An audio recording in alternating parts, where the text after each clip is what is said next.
Hola, hola. Bueno, gracias por la presentación, Dauno.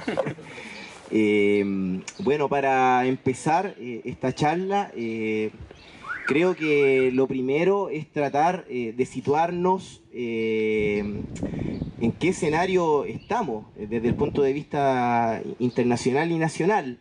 Y creo que hay un punto de partida ineludible que es la crisis en Venezuela, porque se trata de otro signo del fin del ciclo de gobiernos post-neoliberales que tuvieron lugar en Latinoamérica. Recordemos que hay un periodo de aproximadamente 10 años de alto precio de las materias primas en Latinoamérica que coincidió con la instalación de varios gobiernos que buscaban diferenciarse de los tradicionales gobiernos neoliberales que tuvieron lugar en la década de 1990 y que son, en cierta manera, producto del desvío de procesos de lucha de clases muy importantes que también tuvieron lugar en Latinoamérica a comienzos de siglo. Por ejemplo, bueno, los que somos más viejos nos acordamos de las jornadas del 2001 en Argentina, las jornadas revolucionarias que tumbaron a varios gobiernos y otras jornadas similares en otros puntos de Latinoamérica como Bolivia, por ejemplo, el 2003 y el 2005. Y esos procesos de lucha de clases son desviados y surgen estos gobiernos que de manera descriptiva nosotros denominábamos post-neoliberales, por ejemplo, el gobierno de Hugo Chávez en Venezuela, o el de Lula en Brasil, o el de Evo Morales en Bolivia, y que eran gobiernos que intentaban aparecer con un signo más progresista en comparación al neoliberalismo más tradicional que se había instalado en Latinoamérica durante la década de 1990 fundamentalmente. Y la crisis que se abre en Venezuela, yo decía, es otro signo más del fin de este ciclo, porque no hay que perder de vista que el año pasado salió electo Jair Bolsonaro en Brasil, que como sabemos vino a marcar el fin del ciclo de gobiernos del Partido de Trabajadores. Recordemos que ya había sido destituida Dilma Rousseff el 2016 del Partido de Trabajadores por un golpe institucional. A ver, me voy a detener un poco en Brasil para que comprendamos a qué me refiero con este fin de ciclo y las repercusiones que tiene en la situación latinoamericana.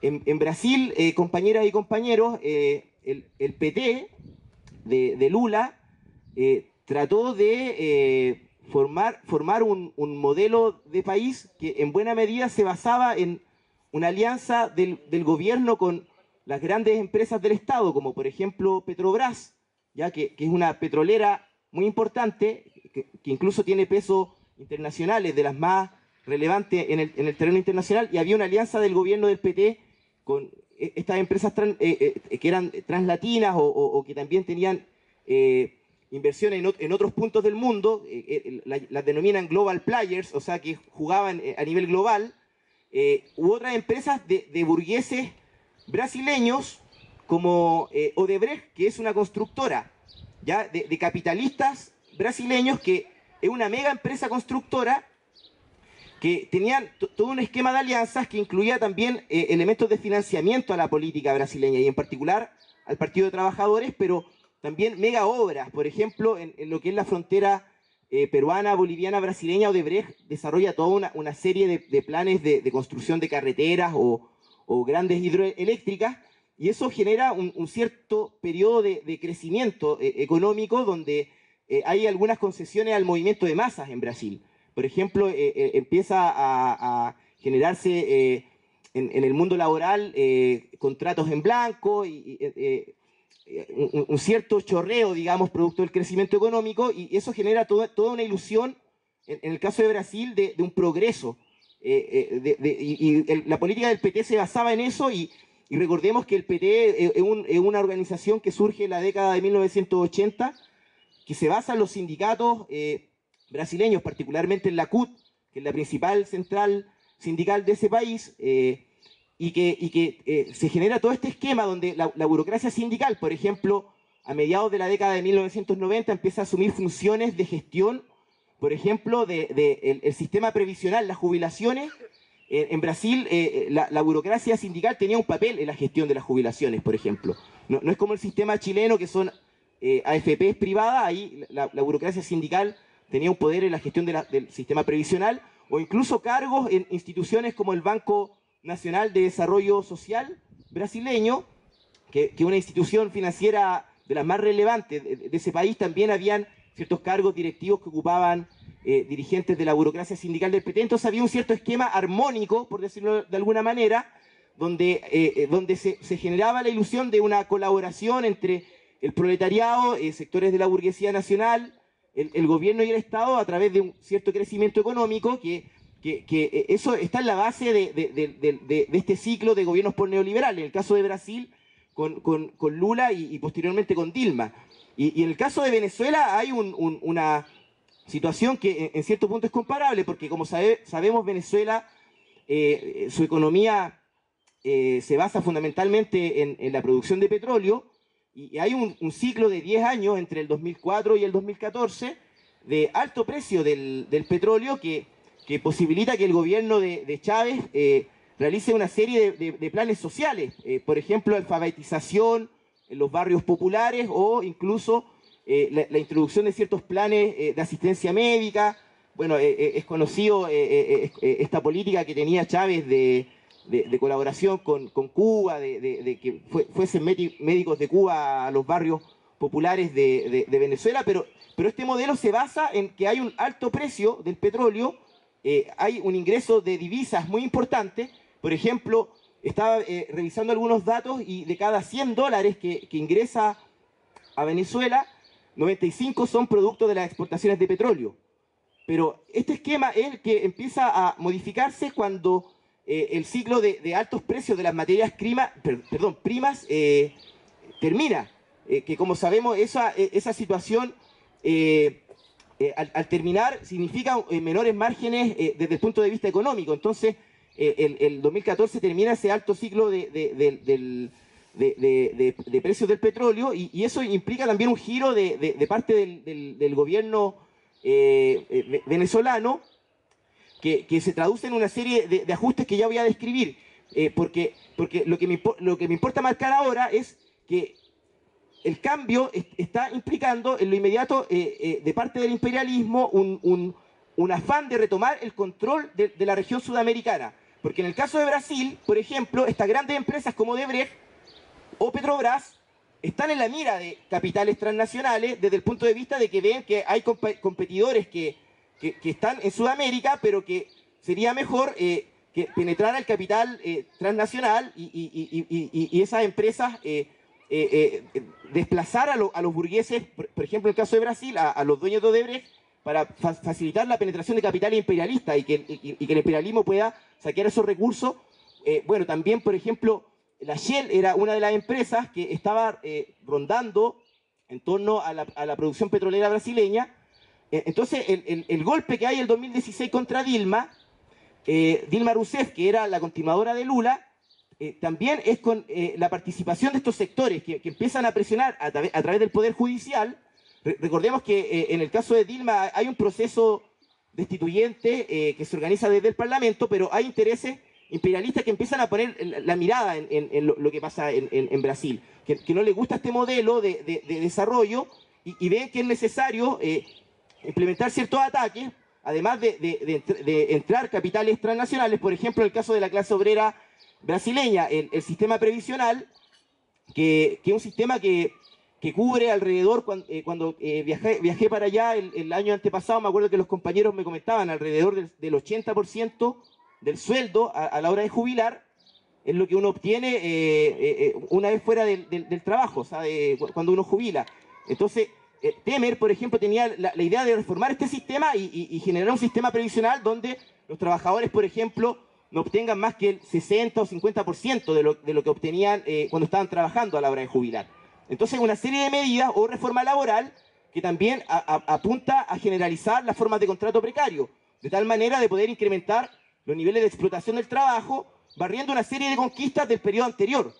Y por otro lado, el imperialismo buscando de alguna manera asentarse con sus capitales en tierra brasileña. Entonces, el golpe de Estado, el golpe institucional del 2016, donde sacan a Dilma, que Dilma, dicho sea de paso, esto también es importante, el PT ya venía en un periodo de declinación previa en Brasil, porque ya, por ejemplo, el año 2014 hay una política de ajuste de parte del Partido de Trabajadores, como empiezan a haber dificultades económicas, entonces, por ejemplo, ajuste en el sector público, despidos de trabajadores del sector público, o alzas en el transporte público también. Eso detona ciertos procesos de huelga, incluso el año 2014, metroviarios, en el contexto del Mundial, y previamente, ya el año 2013, también hay un proceso en el cual participa fundamentalmente la juventud, juventud secundaria y universitaria, y el motor del proceso del 2013 de la juventud es fundamentalmente un odio grande que hay a la corrupción de los miembros del gobierno, y por otro lado también una rabia con la represión. Eso empieza a gestarse ya en el gobierno de Dilma, pero el 2016 el imperialismo, al ver este desgaste, el descontento social que había frente al PT, que venía perdiendo incluso en términos electorales muchos votos en cada elecciones que se hacían, era evidente la declinación de la influencia del Partido de Trabajadores. El imperialismo empieza a gestar estas maniobras a través del Poder Judicial, empieza a visibilizar, por ejemplo, todo el esquema de corrupción que había de financiamiento de Odebrecht a políticos del gobierno, que incluso tenía ramificaciones en Latinoamérica, y empiezan a encarcelar. O sea, por ejemplo, el dueño de Odebrecht lo meten en cana, a dirigentes del Partido de Trabajadores, y se gesta este golpe institucional a través del cual, como sabemos, asumió Temer.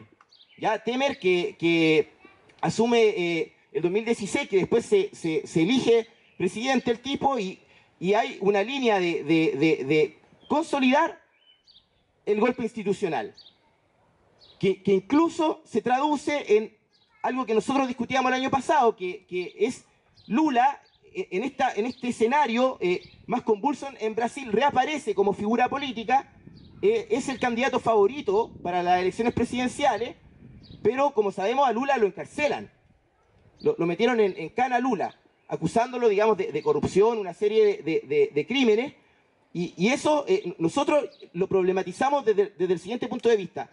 Hay una negación a un derecho democrático a las masas brasileñas a algo tan simple como votar por quien quieren que sea presidente.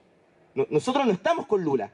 O sea, nosotros creemos que el esquema del PT colapsa. O sea, esta alianza de la burocracia sindical, las grandes empresas nacionales como Odebrecht o las empresas estatales como Petrobras, ese esquema colapsa. Lula y Dilma hacen una serie de ajustes como los que mencionaba recién, el alza del transporte público o ajustes en el sector público, pero aún así el encarcelamiento de Lula significa que la derecha golpista, que el 2016 hace este golpe institucional, está negando un derecho democrático a las masas brasileñas, que es votar por quien quieren que sea presidente. Nosotros, por ejemplo, ahí nos ubicamos defendiendo el derecho de las masas a votar por quien deseen, si bien no brindándole ningún tipo de apoyo político a Lula. Pero acá lo significativo, compañeras y compañeros, es que la CUT no dio ninguna batalla. De hecho, la CUT el 2017, cuando el gobierno de Temer anuncia la reforma previsional, hace un paro, que fue en marzo del 2017. Eso hizo que Temer dudara de implementar la reforma previsional. La reforma laboral la logró implementar, la CUT hace un paro, pero ya cuando encarcelan a Lula, directamente la CUT deja de movilizar a sus bases, y eso genera un clima importante de desmoralización en Brasil, en los sectores obreros y populares, en el sentido de que están encarcelando al favorito para las elecciones presidenciales, y la CUT, en vez de mover las fuerzas de la clase obrera, permanece en una pasividad. Y ese clima prepara el terreno para que los sectores de derecha vayan ganando confianza en sus propias fuerzas. De hecho, los compañeros, Daniel, por ejemplo, que anduvo acá para el acto que tuvimos, Daniel, que milita en el PTS, que el compañero también es del MRT, de Brasil. El compañero, por ejemplo, explicaba cómo un sector de la juventud que se moviliza en 2013 es capitalizado por la derecha. Por ejemplo, hay un sector de jóvenes, más de élite, que reciben financiamiento hay una fundación norteamericana que es un liberalismo de extrema derecha que se llama la Fundación Atlas, que le da plata, por ejemplo, a jóvenes que a través de redes sociales empiezan a manifestar un descontento contra el PT y contra Dilma, y esta fundación los financia y van desarrollando todo un sector de cuadros y jóvenes, digo como quienes están acá, que se movilizan en el 2013, pero que los canalizan por derecha, en el sentido de que Lula y la izquierda encarnan la corrupción, y es necesario un gobierno fuerte, pero de derecha, para poner orden en Brasil. O sea, hay un sector de la juventud que es canalizado por la derecha, y por otro lado también sectores de la policía, por ejemplo, que en Brasil hay una crisis por gatillo fácil, parecido a lo que pasa en Argentina, de policías que matan a jóvenes de la favela, de los sectores más empobrecidos de Brasil, y que los tipos empiezan a enrabiarse también con el gobierno del PT, y que este hombre, Jair Bolsonaro, que es un ex capitán del ejército, que por ejemplo cuando fue el golpe institucional de Dilma, el 2016, el tipo cuando habla en el Parlamento jura por el torturador de Dilma. O sea, es un tipo que abiertamente reivindica la dictadura. Entonces Bolsonaro, que era un tipo que era parte del Parlamento, un político que no tenía un gran peso, empieza a calar en todos estos sectores descontentos con el Partido de Trabajadores, hacerle política a los sectores más a derecha de la policía, y por otro lado también aliarse con los sectores imperialistas que querían cambiar el esquema de desarrollo de Brasil. Y a través de eso Bolsonaro empieza a ganar mucho peso, y en el marco de que Lula está encarcelado y la CUT no está defendiéndolo, el PT finalmente claudica a eso y ponen a otro candidato que, como sabemos, Haddad, que pierde frente a Bolsonaro.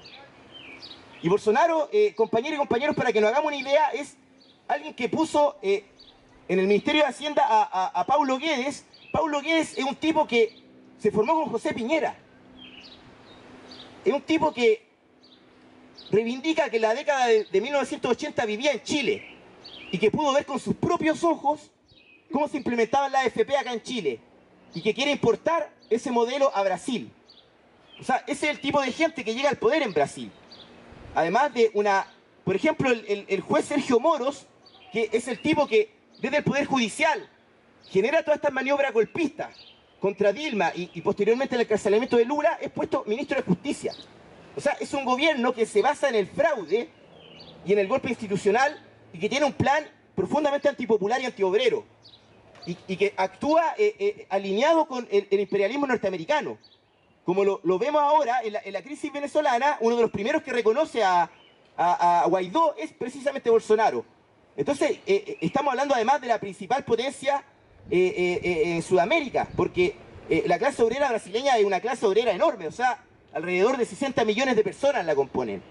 Entonces, si a esa clase obrera la quieren derrotar de esta manera, imponiéndole, por ejemplo, un sistema de FP parecido al chileno, imponiéndole niveles de explotación enormes. Por ejemplo, el Bolsonaro decía, el problema es que los derechos laborales no tendrían que existir. Abiertamente lo plantea en su campaña presidencial. Para el crecimiento, son un obstáculo para el crecimiento de los derechos laborales. Entonces es en Brasil, que es la principal potencia en Sudamérica, donde está asumiendo un gobierno de derecha que se alinea con el imperialismo norteamericano, y eso ya marcó un giro muy importante en el cono sur.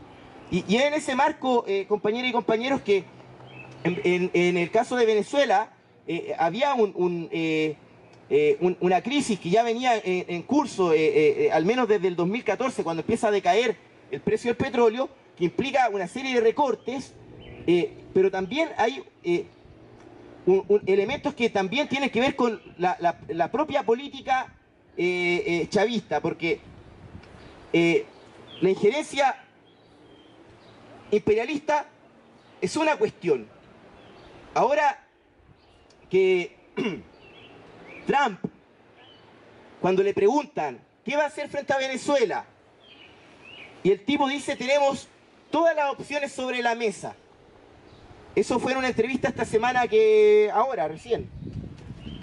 Le preguntan por la crisis venezolana a Trump, un periodista.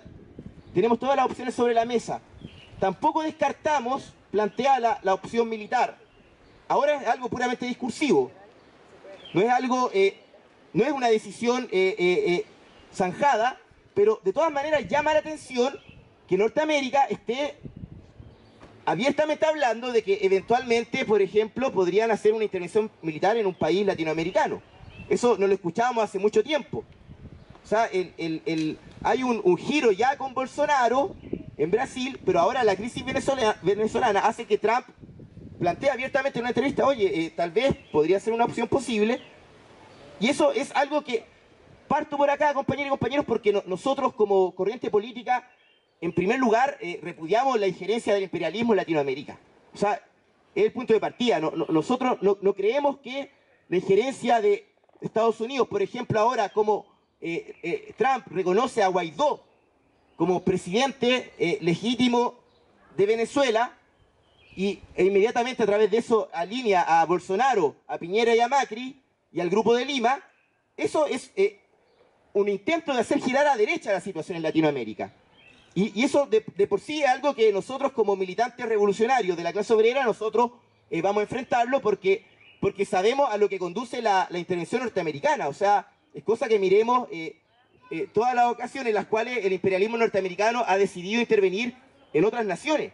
Partiendo incluso, miremos hacia atrás en Chile o miremos Oriente Medio, por ejemplo, las consecuencias que acarrea la intervención norteamericana, sea militar o, por ejemplo, a través de, por ejemplo, que la línea que tiene la derecha venezolana, que es, ya hay una deuda externa enorme en Venezuela, la línea de la derecha venezolana es aumentar aún más la deuda externa venezolana, pidiéndole, por ejemplo, financiamiento a organismos como el Fondo Monetario Internacional. Por ejemplo, el nivel de saqueo que implicaría de recursos, un endeudamiento mayor con el Fondo Monetario Internacional en Venezuela, implicaría penurias mucho más grandes para las masas venezolanas. Entonces, de por sí, lo que está ocurriendo es un intento de hacer girar a la derecha la situación en Venezuela, pero nosotros, ¿por qué marcó esto? Porque es un punto de partida, intervencionismo con un discurso democrático. Pero la política del régimen bolivariano le da espacio al imperialismo para que pueda hacer esa demagogia.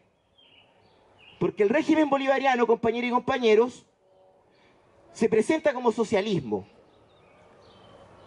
Hablan de revolución bolivariana. Pero si nos detenemos a estudiar algunos elementos concretos del régimen bolivariano, por ejemplo, nos vamos a dar cuenta de que es un régimen que se basa no en la autoorganización de las masas trabajadoras y populares, sino en una alianza cívico-militar.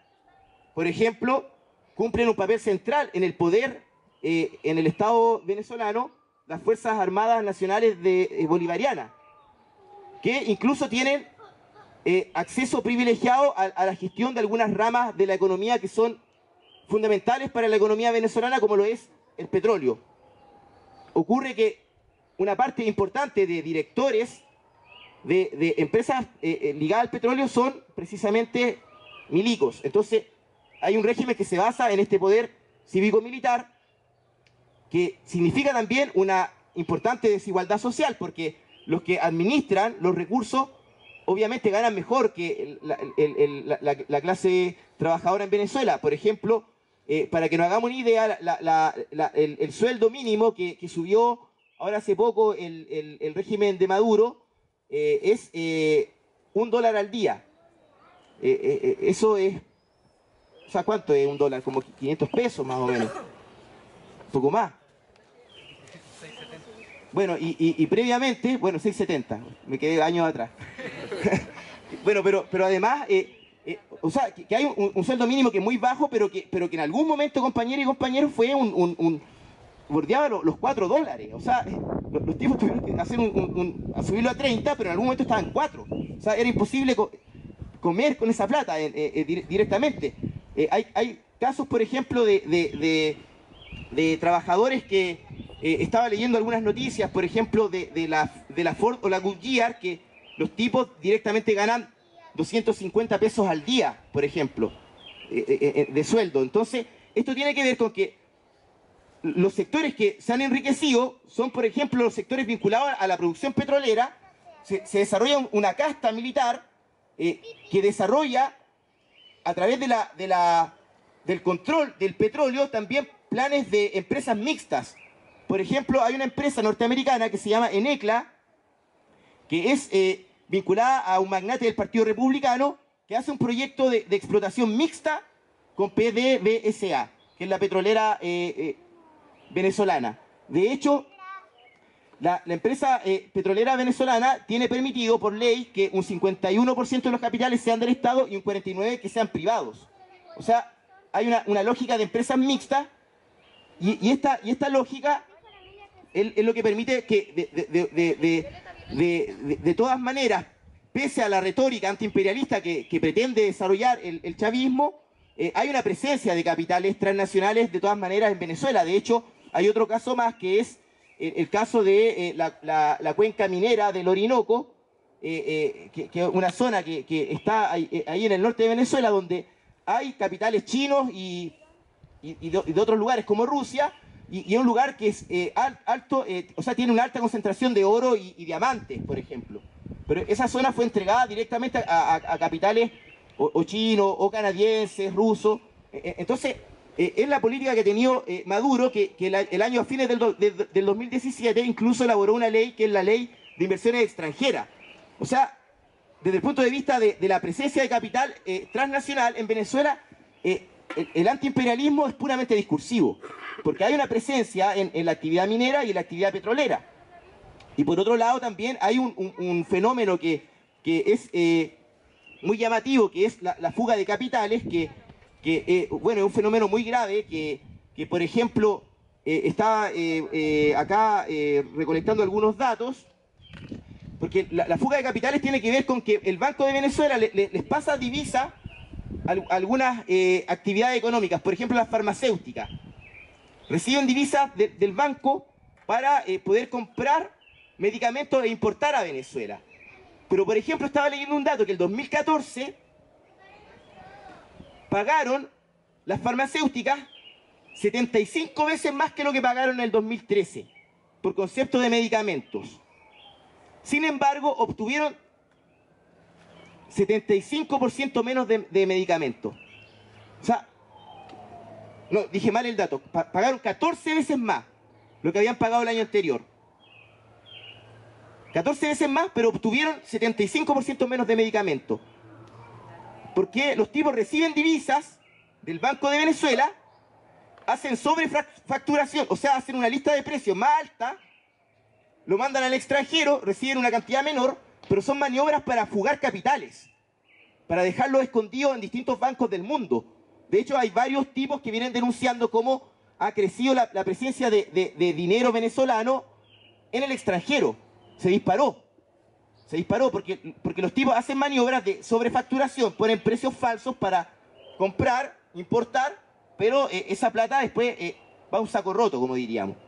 Y eso, ¿qué está implicando? Que la debilidad o sea, la fuga de capital está significando una debilidad muy importante del aparato productivo y comercial en Venezuela. Por eso en Venezuela en estos momentos hay desabastecimiento.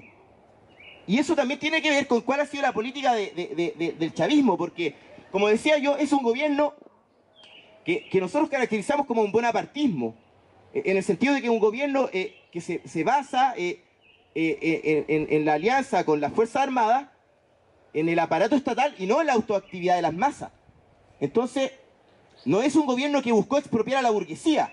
Por ejemplo, desde el punto de vista de las ramas estratégicas de la economía, hay una cierta apertura a la penetración de capitales transnacionales. Eso es un contraste incluso con gobiernos nacionalistas que tuvieron lugar en el siglo XX en Latinoamérica. Por ejemplo, en México, en la década de 1930, hubo un gobierno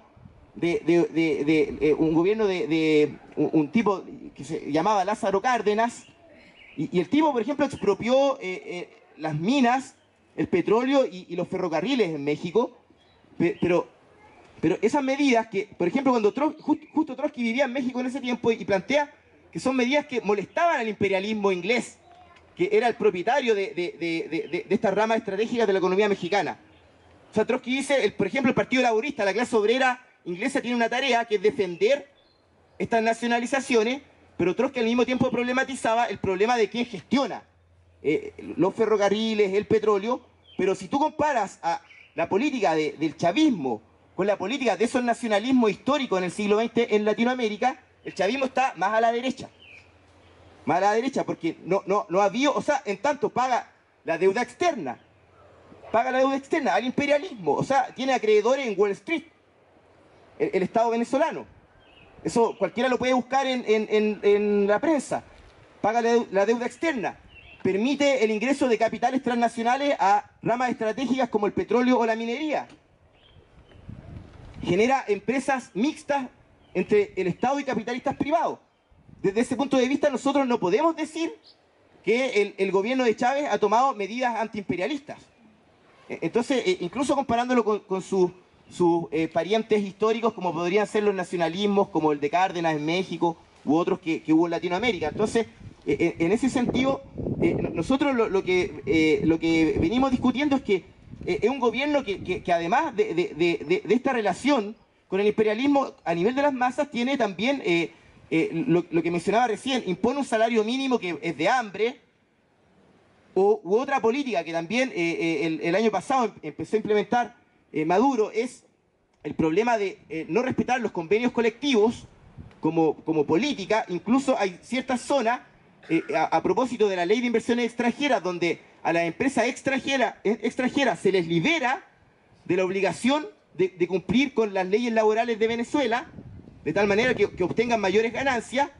Entonces, desde el punto de vista de la clase obrera, lo que ocurrió son una pauperización creciente.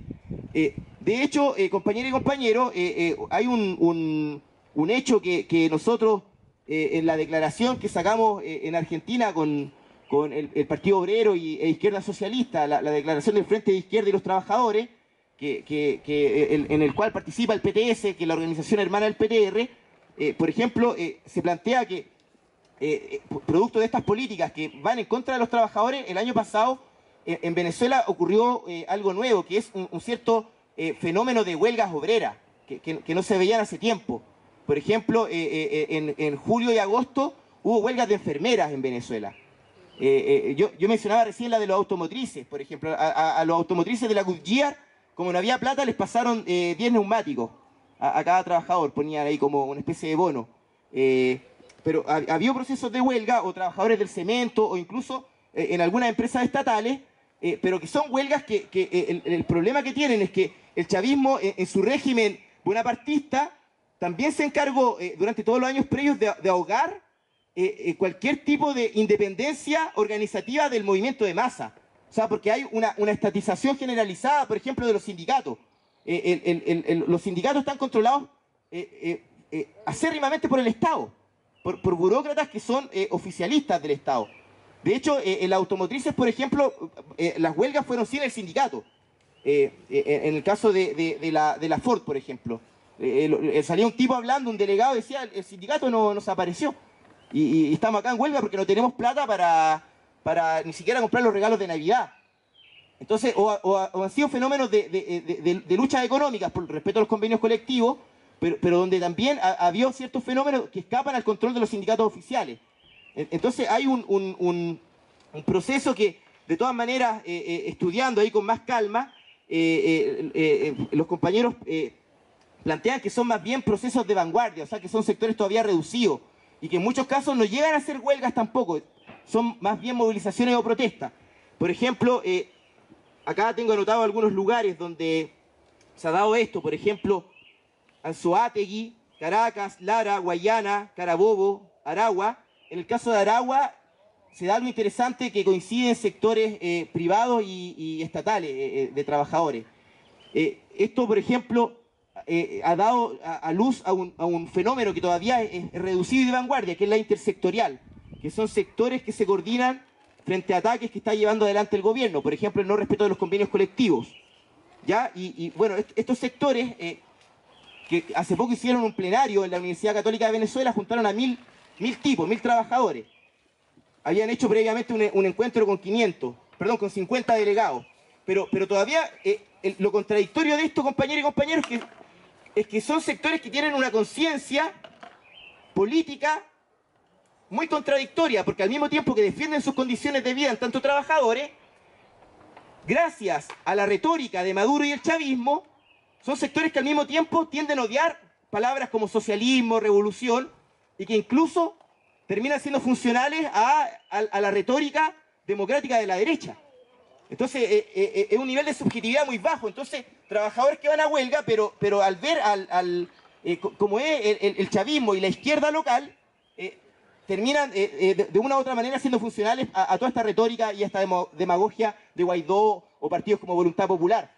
Pero aún así no deja de ser llamativo que en Venezuela, que es lo que menos conocemos nosotros, porque por ejemplo la izquierda en general te chantajea, o estáis con el imperialismo o estáis con el chavismo, con Maduro y con la revolución bolivariana. Hay un actor que siempre está ausente en las lecturas que se hacen de Venezuela, que es la clase trabajadora. Entonces llama la atención que ha habido ciertos fenómenos todavía iniciales, muy contradictorios, con una conciencia muy atrás, de huelga para defender las condiciones de vida.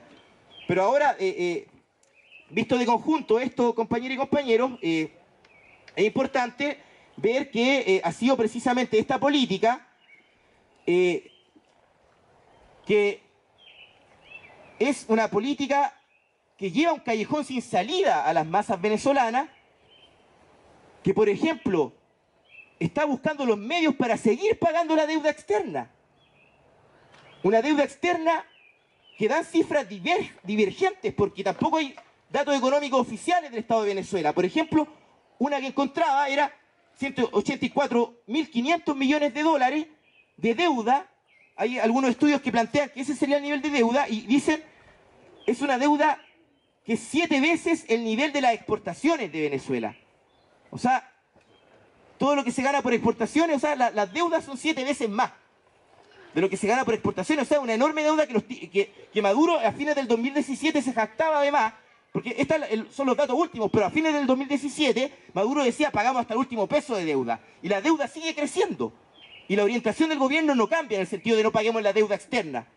Y eso sigue implicando un vaciamiento de capital en Venezuela y un deterioro creciente del aparato productivo, industrial, del comercio y un desabastecimiento generalizado de las masas, con un sueldo mínimo de $1 al día, en algunos casos, el mejor de los casos, o a veces peor, y un hambriamiento general, carencia de medicamentos, por lo que decía recién, de que los tipos pagan 14 veces más y reciben un cuarto de lo que recibieron de medicamentos en comparación al 2013, o sea, es una situación de crisis social muy importante. Nosotros, de hecho, ocupamos un concepto que es crisis orgánica para referirnos a lo que ocurre en Venezuela. O sea, una crisis de conjunto, lo que hay en Venezuela. Hay un proyecto que en algún momento quisieron presentar como una gran alternativa al neoliberalismo, que era el chavismo, una gran empresa que ahora entró en crisis profundamente.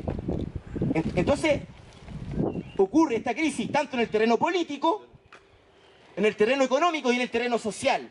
Y por eso estamos hablando nosotros de una crisis orgánica en Venezuela, que está abierta.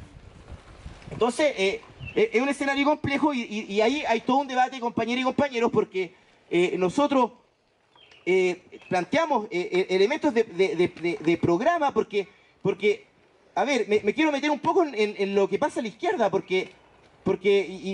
un poco a lo local ahora con esta discusión, porque así como tenemos en el terreno internacional a todo el mundo pronunciándose, hay una lista que anda circulando de todos los estados que han apoyado a Guaidó, los estados que apoyan a Maduro, ya por ejemplo ahí está Uruguay, México con Maduro, otros como los que nombrábamos recién, Perú, Brasil con Guaidó, pero también hay posicionamientos de las corrientes políticas a nivel latinoamericano y también en Chile.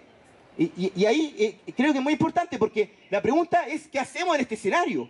Nosotros no estamos en Venezuela.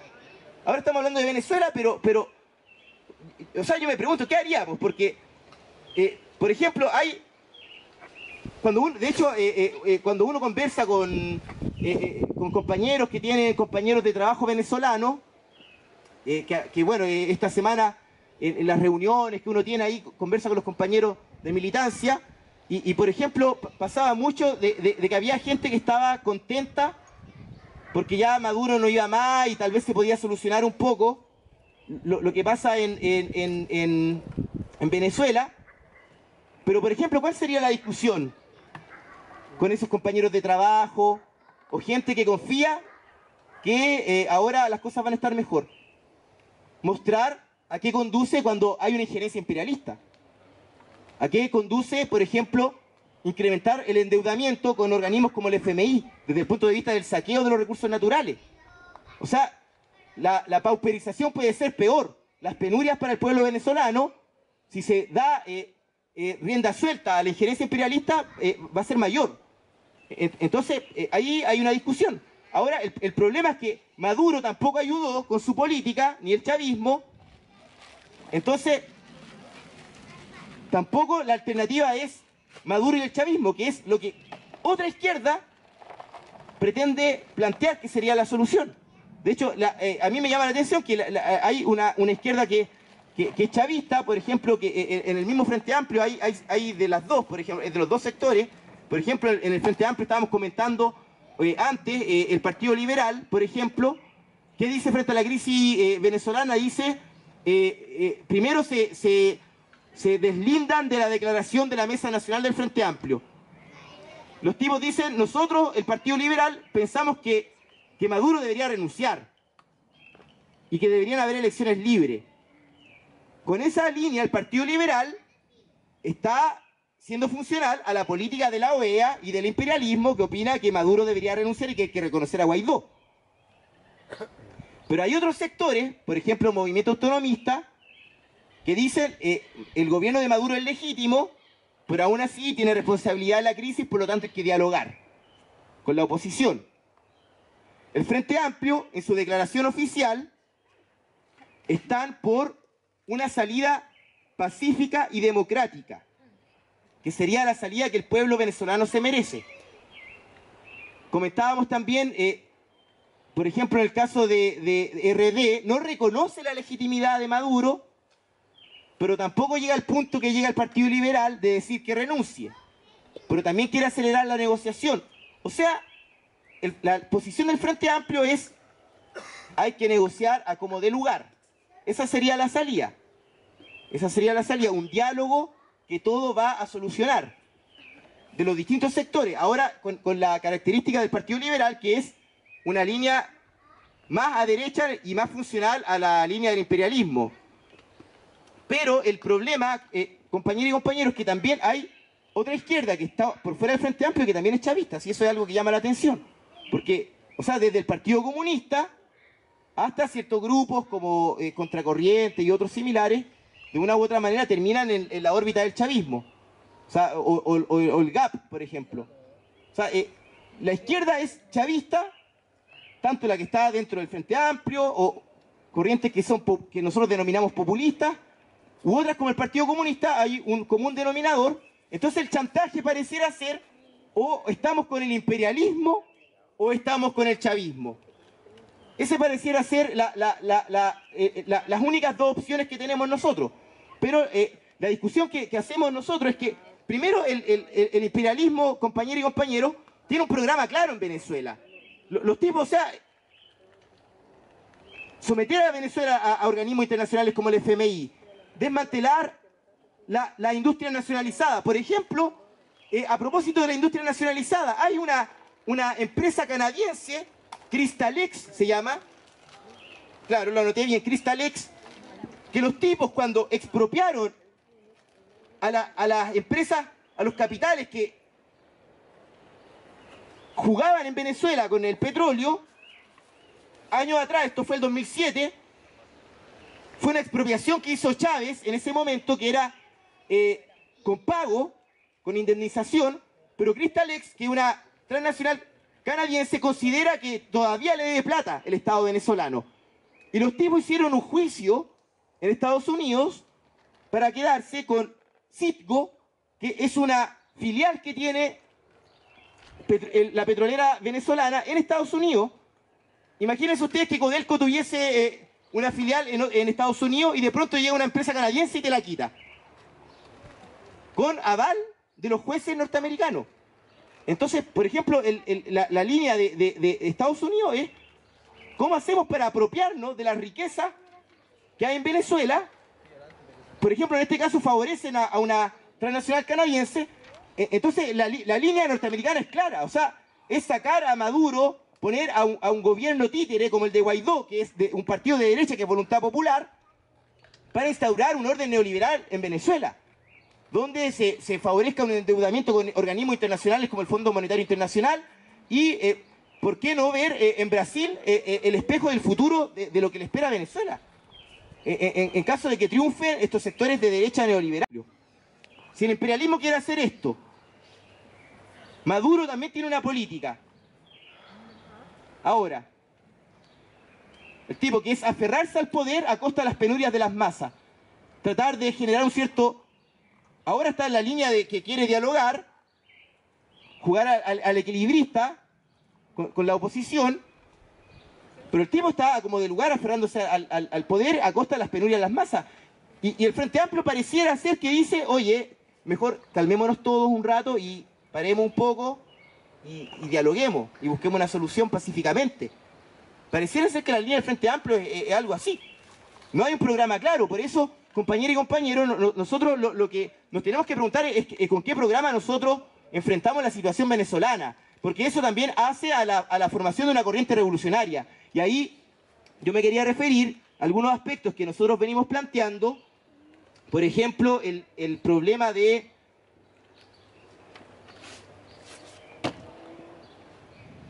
Por ejemplo, el problema de que los trabajadores aparezcan con una fisonomía propia en la situación venezolana, por lo que decía recién. O sea, ahora no hay una política de la clase trabajadora en Venezuela. O sea, el gobierno se dice obrerista, por ejemplo, en su retórica porque subieron el salario mínimo, mientras hay una hiperinflación, en realidad no es un aumento real, pero los trabajadores no tienen una alternativa política por izquierda. Entonces, cuando se movilizan, terminan o capitalizados por la derecha o solamente peleando por demandas sindicales inmediatas. Entonces, por ejemplo, una tarea crucial en Venezuela sería que los trabajadores puedan expresarse con una fisonomía propia y que eso se haga a través de la movilización obrera y popular contra los ajustes, contra todos los ajustes que está haciendo Maduro. Por ejemplo, el no respeto de los convenios colectivos. Por ejemplo, eso es algo que hay que enfrentar. Por otro lado, el problema de la expulsión de la burocracia oficialista de los sindicatos y pelear por la independencia de las organizaciones obreras. No puede ser que exista tal nivel de... Oye, compañeros y compañeros, antes de continuar, porque me pongo a hablar y van interrumpiendo, vamos dialogando si les parece también, ya, para que no sea todo el rato... sobre lo que estabais planteando, Juan, que tenía que ver con que hoy día en Venezuela las condiciones de la clase obrera igual no están, ¿cómo decirlo?, tan articuladas, incluso hay un nivel de desempleo muy grande. Entonces, en ese sentido y con esas características, ¿cómo plantearles que necesitan, por ejemplo, recuperar sindicatos, claro, o pedir una alternativa de los trabajadores cuando las condiciones de la clase obrera en Venezuela están muy... Incluso en la conciencia, probablemente también hay muchos, como los que, no sé, con los que he conversado yo por lo menos acá en Chile, que tienen esa visión más de que en verdad con Maduro están tan mal que cualquier cosa es mejor que Maduro. Claro. Claro, es que es una pregunta, por ejemplo, o sea, es compleja porque creo que hay un punto que es anterior, que es tratar de pensar qué programa podría darle una salida efectiva a la situación venezolana.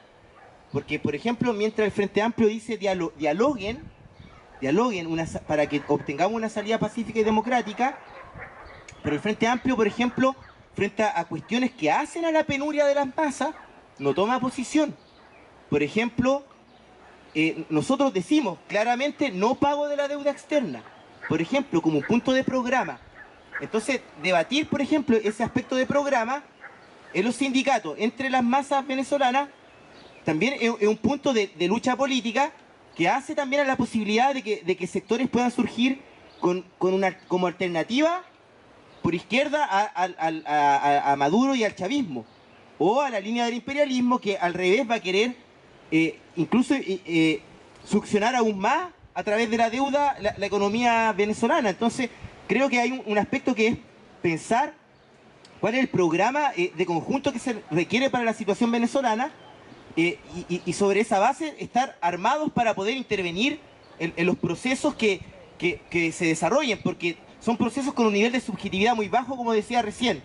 Pero el tema es que si no hay una claridad programática, ¿cómo vamos a intervenir? Porque, por ejemplo, si nosotros vamos a pelear solamente por el respeto de los convenios colectivos, pero después esos mismos trabajadores dicen que bien, que ahora Trump está apoyando a Guaidó, uno queda completamente corto. Podéis pelear, por ejemplo, porque te respeten el convenio colectivo, pero después el mismo tipo va a estar por reconocer a Guaidó, y que Trump está apoyando al pueblo venezolano al reconocer a Guaidó, porque el nivel de subjetividad es bajo. Entonces ahí está el tema del programa. ¿Con qué programa uno choca, en el sentido de no ver que la única opción es defender condiciones inmediatas de vida, sino que hace falta una alternativa política de los trabajadores revolucionaria en Venezuela? Y ahí están los aspectos de programa que hay que pensar. Por ejemplo, yo mencionaba recién el no pago de la deuda externa, o el problema de la repatriación de capitales también. Por ejemplo, yo hablaba de la fuga de capitales que hay, que son, nombré el caso de las farmacéuticas, que pagan 14 veces más y traen un cuarto de los remedios que trajeron el año pasado. Fuga de capitales, por ejemplo, la repatriación de esos capitales en Venezuela, y por ejemplo, que el comercio exterior sea monopolio del Estado, ya no dependa de capitalistas que pueden esconder esos capitales en cualquier banco extranjero a costa de deteriorar el aparato productivo y comercial en Venezuela. O el problema de las empresas mixtas. No más empresas mixtas. ¿Por qué tiene que haber una apertura del petróleo para capitalistas vinculados al Partido Republicano, por ejemplo? ¿O por qué las mineras del Orinoco tiene que haber capitales canadienses o chinos o de donde sea? Por ejemplo, Maduro decía, compañeros y compañeros, que Venezuela puede llegar a ser el segundo productor de oro a nivel mundial. ¿Por qué eso tiene que ser entregado a transnacionales? Con una ley de inversiones extranjeras, no más empresas mixtas. Estatización del petróleo y todos los recursos estratégicos bajo control de los trabajadores y los técnicos, por ejemplo. Es parte de un programa por el cual pelear en Venezuela. Entonces, ahí uno se queda pensando, bueno, ¿y por qué el Frente Amplio te plantea como si fuese la panacea de la salida? Dialoguen, paren un poco, busquemos una salida pacífica. ¿Qué es lo que no ve esa concepción? Que hay intereses que son estructuralmente contrapuestos. O sea, el imperialismo está imponiendo una situación en Latinoamérica, y es como que está todo el mundo o sea, hay un nivel de enfrentamiento importante, y yo me paro al medio oye, cálmense, tenemos que parar porque tenemos que buscar una salida. O sea, a mí me habla de un pensamiento bastante iluso u utópico, porque ni siquiera estas medidas, que son medidas de urgencia para Venezuela. O sea, el problema de tener $1 al día o menos plata, obvio, si se están fugando los capitales y se está pagando la deuda externa sistemáticamente, no se va a resolver. U otros aspectos, por ejemplo, las confiscaciones de bienes de todos los que saquearon el país. Porque, por ejemplo, está lleno de tipos que están vinculados al poder político, que reciben bonos, por ejemplo, de la empresa petrolera. Entonces tengo una porción de propiedad de la petrolera y después puedo especular con eso en un banco, venderlo. Por ejemplo, todos esos bienes que sean confiscados y que sean para las urgencias que tiene el pueblo en Venezuela. O el respeto de los convenios colectivos, por ejemplo. Que se respeten los convenios colectivos para los trabajadores y un salario igual a la canasta básica. Pero no solamente igual a la canasta básica, sino que sea reajustable de acuerdo a la inflación, porque la inflación, ahora, la cifra exacta no la tengo, pero era como un 1500%, una cosa así, muy brutal, de inflación en un año. Entonces, bueno, como un sueldo, te pueden subir el sueldo mínimo, pero si hay una inflación tan gigante, se lo come todo. Entonces, por ejemplo, que el sueldo sea reajustable de acuerdo a la inflación. O el control de precios ejercidos por comunidades y trabajadores, por ejemplo, sin burócratas del Estado y militares, que sean los propios trabajadores los que elijan delegados y los sectores populares para controlar los precios, porque hay mucha especulación. Por ejemplo, hay todo un mercado paralelo del dólar en Venezuela. Hay un precio oficial del dólar, pero en realidad nadie encuentra dólares, entonces va a un tipo que te vende dólares por abajo más caro. Entonces, hay todo un descalabro económico, por ejemplo, que los trabajadores formen comités para controlar los precios, por ejemplo. En el fondo, se trata de una reorganización anticapitalista, sobre base anticapitalista de Venezuela, o sea, no sobre criterios de propiedad privada capitalista. Sin tocar esos intereses de la clase capitalista, es imposible darle una salida a Venezuela.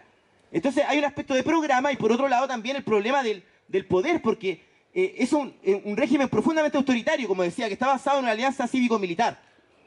La Javi. Yo tenía una duda porque entiendo que está por un lado la salida que propone el Frente Amplio, como más del rollo del diálogo, como lo explicabais, pero por el otro lado que estaban como estos grupos más populistas, incluyendo incluso al PC, por ejemplo, que yo no entiendo hasta el final por qué defienden tanto ese proyecto que está en Venezuela cuando a simple vista se da cuenta de la cagada que está en el país. O sea, como las miserias en las que tienen a las mayorías. O sea, como que puede ser que, no sé, salen en la tele los locos como del gobierno y todo, que puede que estén viviendo una vida muy buena, pero digo, las masas no están en eso.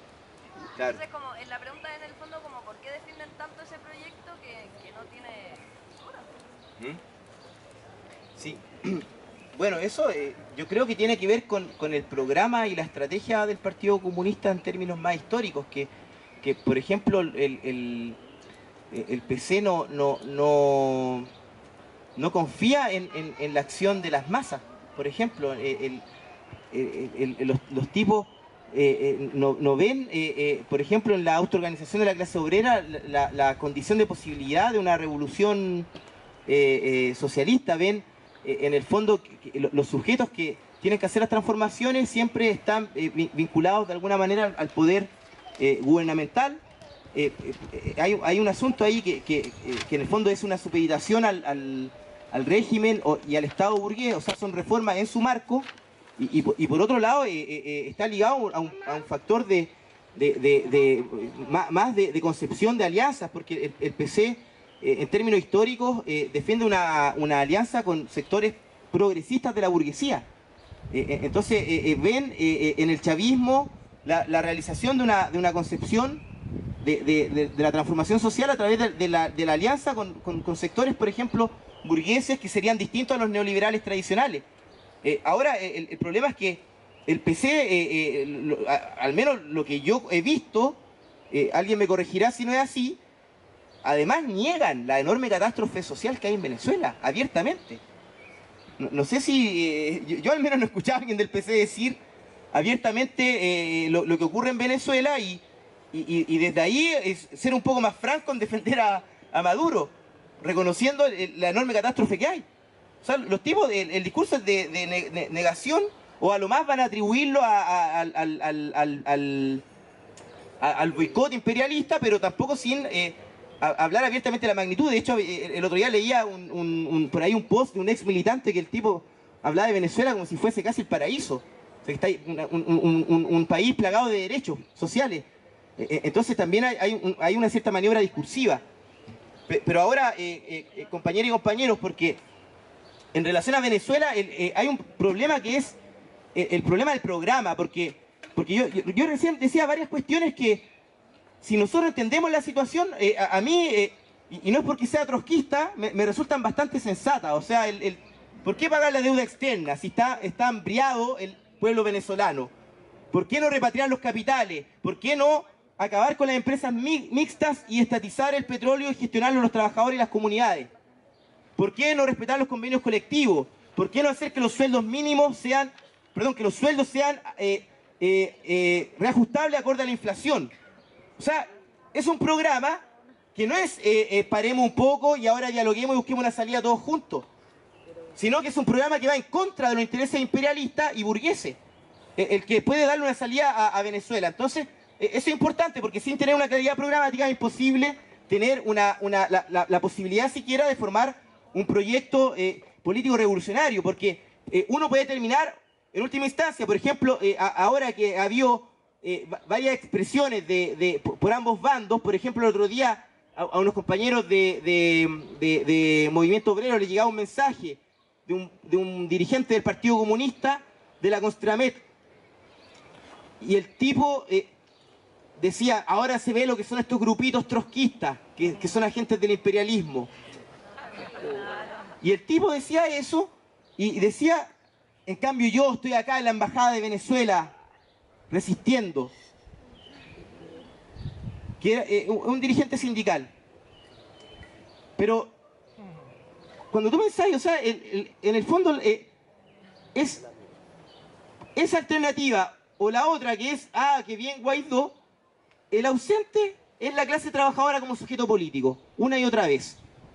Por eso, o sea, el programa político, para nosotros, que hace falta en Venezuela, incluyendo el aspecto que no desarrollé, que es el problema de tumbar ese régimen profundamente autoritario, cívico-militar, por medio de una asamblea constituyente real, con revocabilidad, por ejemplo, de los cargos, que no sea un fraude como la asamblea constituyente de Maduro, que sea a través de la movilización de las masas y que sea para discutir el conjunto de la situación del país. La deuda externa, la presencia de los capitales transnacionales, por ejemplo, es una consigna que también es necesario agitar para nosotros, pero que va de la mano también con la formación de organismos de poder propios de la clase obrera, organismos de autoorganización de la clase obrera, que eso es complejo por lo que decía del nivel de subjetividad, pero que a través de la experiencia de movilización y lucha, la conciencia también da salto. Entonces, el problema es que si nosotros estamos pensando una tercera opción frente al chantaje que hay o con el imperialismo o con Maduro actualmente. Entonces, hay un factor ahí que a nosotros nos parecía importante poder discutir respecto al escenario en Venezuela y respecto también a los callejones sin salida a los cuales conducen algunas alternativas como el Frente Amplio. Ahora, esto en el marco de que el giro a derecha, y ahora para avanzar un poco, el giro a derecha, compañeros y compañeras, no es... no se trata de que la derecha ya está asentada en Latinoamérica. De hecho, eso hay que problematizarlo. Incluso el escenario de injerencia imperialista en Venezuela todavía está por verse cuál va a ser el resultado de la situación en Venezuela.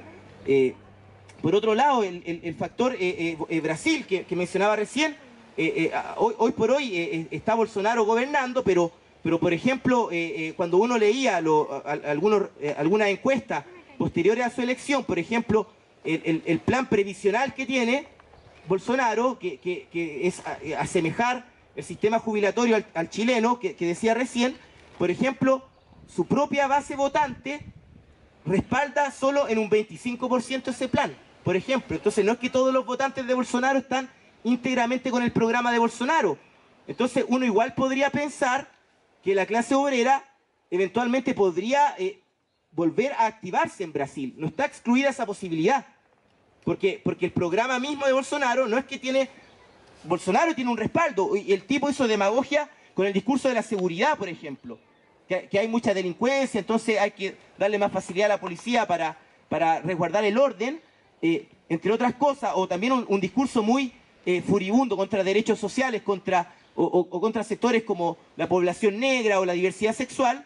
El tipo gana algunos sectores más conservadores como votante. Por ejemplo, la iglesia evangélica le hacen una importante campaña, pero igual aún así hay sectores que lo votan, pero sin tener convencimiento pleno en el programa de Bolsonaro.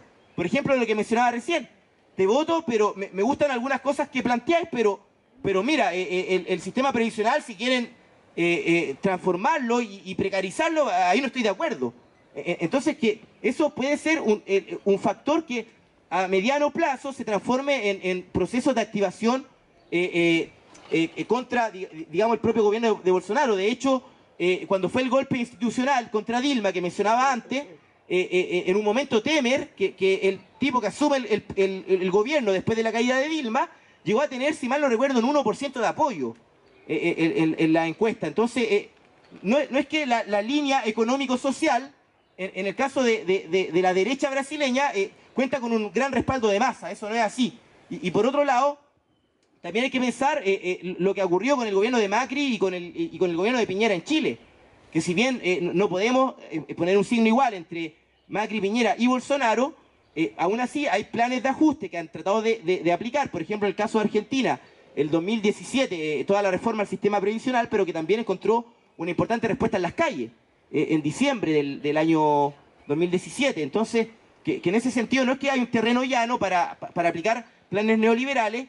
Y en el caso de Chile, también hemos visto cómo el gobierno de Piñera, que llegó con un discurso profundamente envalentonado de tiempos mejores, también, al menos desde junio, julio, cuando empezaron a producirse algunos cierres de empresas, y también algunos signos de que la economía, si bien no está mal la economía, pero tampoco está con la pujanza que Piñera prometía, algunos signos de deterioro de la confianza, y que después eso se incrementa cuando es el asesinato de Camilo Catrillanca, cuando hay toda una juventud que aparece en la escena. Entonces no es que la derecha tiene el terreno llano simplemente, y de hecho, compañeros y compañeros, acá creo que es importante que tengamos en cuenta otro elemento de la situación internacional, que es el factor lucha de clase. Porque no sé si ustedes ven que la lucha de clase está retornando a la escena. No sé qué piensan de eso, la lucha de clase. Si digo lucha de clase, ¿en qué pensamos a nivel mundial? Francia, ¿no? ¿Por qué, por ejemplo, Francia? Ya, para que vayamos dialogando. Es la reaparición de la lucha de clase, ¿no? Pero ¿qué podría explicar muy brevemente o qué más le llama la atención del proceso de Francia? A lo mejor no explicarlo, pero ¿qué es lo que les llama la atención del proceso de los chalecos amarillos en Francia? La combatividad que tuvieron como al enfrentarse a la policía, por ejemplo. La combatividad. A ver, Juan allá. La capacidad que tiene el movimiento de los chalecos amarillos de volver atrás la agenda de Macron. La capacidad. Para mí eso de los chalecos amarillos, y esto hay que decir de la vuelta a la lucha de clase, a la escena política, un poco eso, que un poco los miembros de ese movimiento lograron no solo hacer retroceder el alza de impuestos de los combustibles, sino también una subida del salario mínimo, con la combatividad que decía el Yuri. ¿Quiénes son los chalecos amarillos? Eso sí yo quería decir. A mí me parece bien eso, pero lo que me llama la atención es la heterogeneidad como de la composición del movimiento. La heterogeneidad de la composición. ¿En qué sentido, Cata? Que son como trabajadores, otros sectores que son más pequeños burgueses, etc. Más fuerte. Se refería a la heterogeneidad de la composición social, que hay trabajadores, sectores más pequeños burgueses, de hecho son trabajadores más pauperizados, los sectores que están menos afiliados a los sindicatos tradicionales, algunos profesionales también pauperizados, hay incluso algunos pequeños empresarios o pequeños emprendedores pauperizados también, que son parte de este movimiento, que como dice el Yuri es un movimiento profundamente combativo. Incluso hubo una acción en los Campos Elíseos, en la avenida de los Campos Elíseos, la avenida más linda del mundo, dicen algunos, que ni siquiera para el Mayo francés hubo acción ahí. Y esa postal que veíamos con el Arco del Triunfo de fondo, que salía la fotografía en redes sociales, y que como dice el Juan, logra imponer un salario mínimo y hacer retroceder los impuestos a los combustibles. No es lo mismo que ocurra en un país periférico a que ocurra en Francia, un movimiento como el de los chalecos amarillos. Y ahora, por lo que decía la Cata, que hablaba del carácter heterogéneo, eso también se traduce en las demandas que tiene el movimiento, que son también heterogéneas. Por ejemplo, hay sectores que demandaban el aumento del salario mínimo, pero también hay sectores que demandaban la disminución de los impuestos a las empresas. Entonces, en ese sentido, es también, desde el punto de vista del programa, bastante heterogéneo por su propia composición, pero hay una cuestión que es muy importante, que está relacionada con la crisis orgánica que hay en Francia, porque Macron, recordemos que asciende al poder, pero producto también de la crisis de los partidos tradicionales que gobernaban en Francia. En Francia el régimen político, por ejemplo, también se basaba en una especie de centro, ¿no? Con el Partido Socialista o variantes de centro-derecha, que colapsan en la última elección, y Macron, que es una especie de outsider del sistema político, el tipo asciende ahora con un programa profundamente neoliberal y elitista, por ejemplo, el impuesto a los combustibles tenía un argumento ecológico. Los tipos decían que querían contribuir a la baja de emisión de partículas contaminantes, entonces vamos a ponerle un impuesto a esos combustibles, pero resulta que la gente que tiene que ponerle benzina a los vehículos para desplazarse a sus lugares de trabajo, en el marco de que desmantelaron todo el sistema, por ejemplo, de los trenes de distancias más largas, por ejemplo, para desplazarse al centro, entonces son los sectores que tienen que ir a trabajar los que ocupan benzina, entonces generó un rechazo importante, popular, ese impuesto, y esto genera un proceso que también va de la mano con un cuestionamiento al régimen político francés. O sea, es más que demandas económicas, es más que un sueldo mínimo más alto o bajar impuestos a sectores empresarios, porque también, por ejemplo, hay una nota del compañero Juan Chingo, que milita en Francia, compañero nuestro de la FT, que describe algunas demandas que tienen que ver con una crítica radical a la democracia burguesa existente, ¿no? Una crítica radical a toda delegación del poder. Por ejemplo, los chalecos amarillos, importantes sectores planteaban que cualquier negociación que se hiciera con el ministro de Ecología o el primer ministro tenían que transmitirse por Facebook, por ejemplo. Entonces, eso permitía un control de las bases respecto a lo que se está negociando. Entonces, es contra la lógica de, él me representa, entonces espero que negocie y haga política por mí, mientras yo me divido el trabajo, yo pongo el cuerpo en la calle y otro negocia. Que es un tipo de conciencia que a veces se da también en los sectores del activismo, que son muy combativos, pero que la política otros la hacen. Acá no, o sea, hay un cuestionamiento a la delegación de representación. Por ejemplo, al pedir que se transmitan vía Facebook estas negociaciones.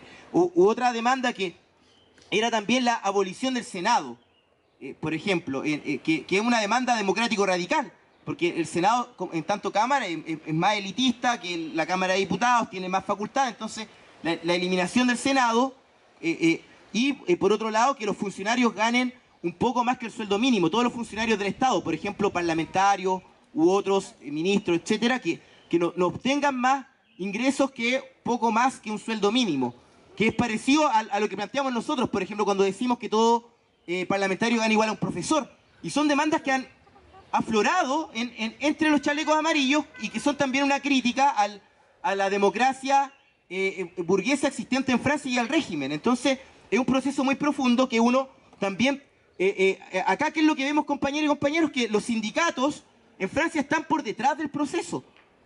La CGT, por ejemplo, que es un sindicato que se ubica más a la izquierda entre las centrales sindicales francesas, no está impulsando la unidad del movimiento obrero con los chalecos amarillos, pese a que muchos chalecos amarillos son trabajadores pauperizados. Entonces, de hecho, el problema es, porque hay una discusión también que tiene que ver con que hay sectores que han salido a acusar que los chalecos amarillos hay extrema derecha. Entonces, por ejemplo, en los análisis que hacemos nosotros, porque está esta acusación, que de hecho el otro día yo me metí al Instagram de Acción Republicana de Kast, por ejemplo, y me llamó la atención que ponían los tipos una imagen de un chaleco amarillo pateando a un tipo que aludía a Macron y decía como en la parte del chaleco amarillo nacionalismo y en la parte del Macron progresismo. Entonces hay tipos que dicen, los chalecos amarillos son de extrema derecha y está Acción Republicana, que incluso en la calumnia que sectores del gobierno dicen, pero eso es una falsedad completa. O sea, en el sentido de que sí ha habido algunos actos xenofóbicos, etcétera, pero que han sido completamente aislados desde el punto de vista de la enorme masividad que ha tenido el proceso, que además ha tenido una participación importante de mujeres, chalecos amarillos, y las demandas mismas no son demandas por derecha. Las que mencionaba recién son demandas democrático-radicales, por un lado, o demandas económicas a favor de los trabajadores, como el aumento del salario mínimo, o el fin de los impuestos a los combustibles. Entonces, eso es una acusación falsa. Ahora, otra cosa es que haya grupos de extrema derecha que intentan meterse en el proceso, pero lo que sí nosotros tenemos que ver, compañeros y compañeros, es que si los sindicatos no actúan en el proceso, no necesariamente significa que la situación francesa va a girar a izquierda. Pueden haber sectores que por derecha busquen canalizar el proceso. En parte es lo que vimos en Brasil, el 2013, que fue un proceso de lucha de la juventud, que fue fundamentalmente por izquierda, pero que también habían jóvenes más de élite, pero al no salir la clase obrera, la CUT, al permanecer pasiva posteriormente frente al encarcelamiento de Lula y a todos los ataques que tuvo la derecha, con Temer y posteriormente con Bolsonaro, eso genera una desmoralización. Entonces todo el proceso de Brasil, de la juventud, termina siendo canalizado por derecha. Entonces acá hay una discusión que es estratégica, que cuál va a ser el rol de la clase trabajadora y de los sindicatos en Francia. Porque Francia claramente, como dicen compañeros y compañeras, marca el retorno de la lucha de clase. Nosotros, en cierta manera, veníamos hace ya algunos años sin procesos grandes de lucha de clases como el que estamos viendo en Francia. Porque hubo todo un proceso de desvío de la lucha de clases. Por ejemplo, cuando la crisis empezó, el 2008 más o menos, con la quiebra del Lehman Brothers, que era un gran banco norteamericano, hubo una serie de fenómenos de lucha de clases posteriormente. Los más agudos se dieron en el norte de África y Oriente Medio, lo que se denominó la primavera árabe, ¿no? Que fueron procesos de lucha de masas muy importantes, procesos revolucionarios, dijimos nosotros, que terminaron después o en desvío o directamente en derrotas. Y finalmente toda esa zona terminó girando a derecha con la injerencia imperialista, los bombardeos en Siria, en fin, terminó girando a derecha esa situación. Y en el caso de Europa tampoco nosotros veníamos viendo procesos importantes de lucha de clases. De hecho, lo más notorio en los últimos años era el surgimiento de fenómenos por extrema derecha. Por ejemplo, lo que vimos en Gran Bretaña con el fenómeno del Brexit, u otros también que hemos visto en otros lugares, incluso en Alemania, un cierto reverdecer de corrientes nazis. Pero en el caso de Francia, donde veníamos viendo también, hay un sector que es el de Le Pen, que es, ahora se llaman como Renovación Nacional, creo que se pusieron, que es un sector de más extrema derecha en Francia. Había un fenómeno más similar al neoreformismo, como Mélenchon, ¿ya? Y ¿cómo se llama la Francia insumisa, que es la corriente de este tipo? Pero un fenómeno de lucha de clases con elementos de combatividad callejera, donde a los tipos les prohíben marchar y marchan igual y van a los campos de liceo. Incluso más radicales que en ese sentido de lo que fue el Mayo francés del 68, en tanto que van a la avenida más bonita del mundo y no importa que esté el Arco del Triunfo y hacemos arder esa avenida con demandas como sueldo mínimo, pero también cuestionando la democracia existente. Eso marca una novedad en el escenario. De hecho, incluso hay una discusión de qué pasa con los fenómenos neoreformistas internacionales, los cuales se referencia al Frente Amplio local. Porque el Frente Amplio acá también tiene sus modelos internacionales. Por ejemplo, el modelo que ahora estaba más en vigencia para el Frente Amplio era el Podemos español. Pero en el Podemos español hay una crisis enorme, no sé si la han podido seguir, compañeros y compañeros, pero se fraccionó Podemos. O sea, Errejón y Iglesias rompen los principales dirigentes, y este proceso también tiene que ver con que hay todo un ciclo de alrededor de 5 años en el cual Podemos se dedica a cogobernar con el Partido Socialista Obrero Español, que es un partido neoliberal, es como el Partido Socialista de acá. De hecho, el partido que gestiona la transición neoliberal posteriormente, y bueno, Iglesias y los ayuntamientos venían cogobernando. Podemos le garantiza llegar al gobierno, al PSOE, con sus votos. Entonces había una línea de adaptación profunda de Podemos a la democracia burguesa española, y ahora se genera esta crisis, y de hecho hay una discusión si no estamos entrando a un fin de ciclo del neoreformismo en Europa, que eso sería otro marco internacional. Porque incluso para pensar el Frente Amplio acá, no es lo mismo un Frente Amplio acá con un Podemos fuerte en España, que en cierta manera nos podrían decir, mira, acá hay un ejemplo práctico, concreto, de que nuestra estrategia, nuestra política es realizable, porque España revela que esa estrategia es realizable, que un Frente Amplio acá con Syriza, que ya sabemos el giro que tuvo en Grecia años atrás, que Syriza, que es como el Podemos pero griego, que llega al gobierno y terminan aplicando los ajustes, una serie de recortes al sector público, presionados por la Unión Europea, primer derrumbamiento de un modelo neoreformista, y ahora lo que pasa con Podemos. Entonces, pareciera ser que el factor lucha de clase es un factor que está ingresando en la escena política, y que es un factor que nosotros tenemos que ponerle mucha atención, porque no podemos caer ni en esta lectura hay varias lecturas erróneas. Por ejemplo, una lectura errónea sería la que la derecha pretende hacer del proceso, sectores que quieren mostrar en el fondo que es como contra el progresismo, pero que es una línea más de demagogia, más allá de que haya sectores que buscan actuar en el proceso de los chalecos amarillos, o otra línea también facilista de ver que de por sí la espontaneidad de esos trabajadores pauperizados y sectores medios que salen a luchar va a conducir a un ascenso en la lucha de clase y una revolución.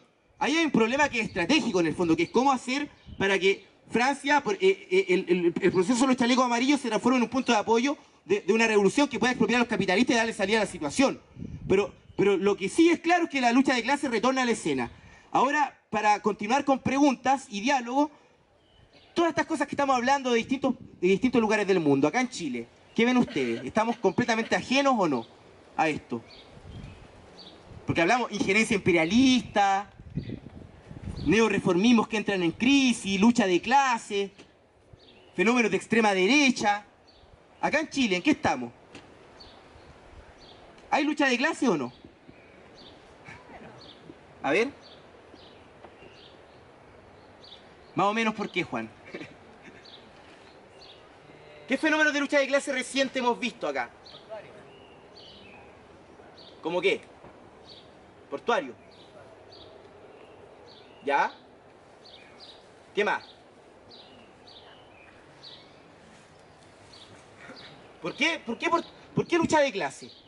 Portuario.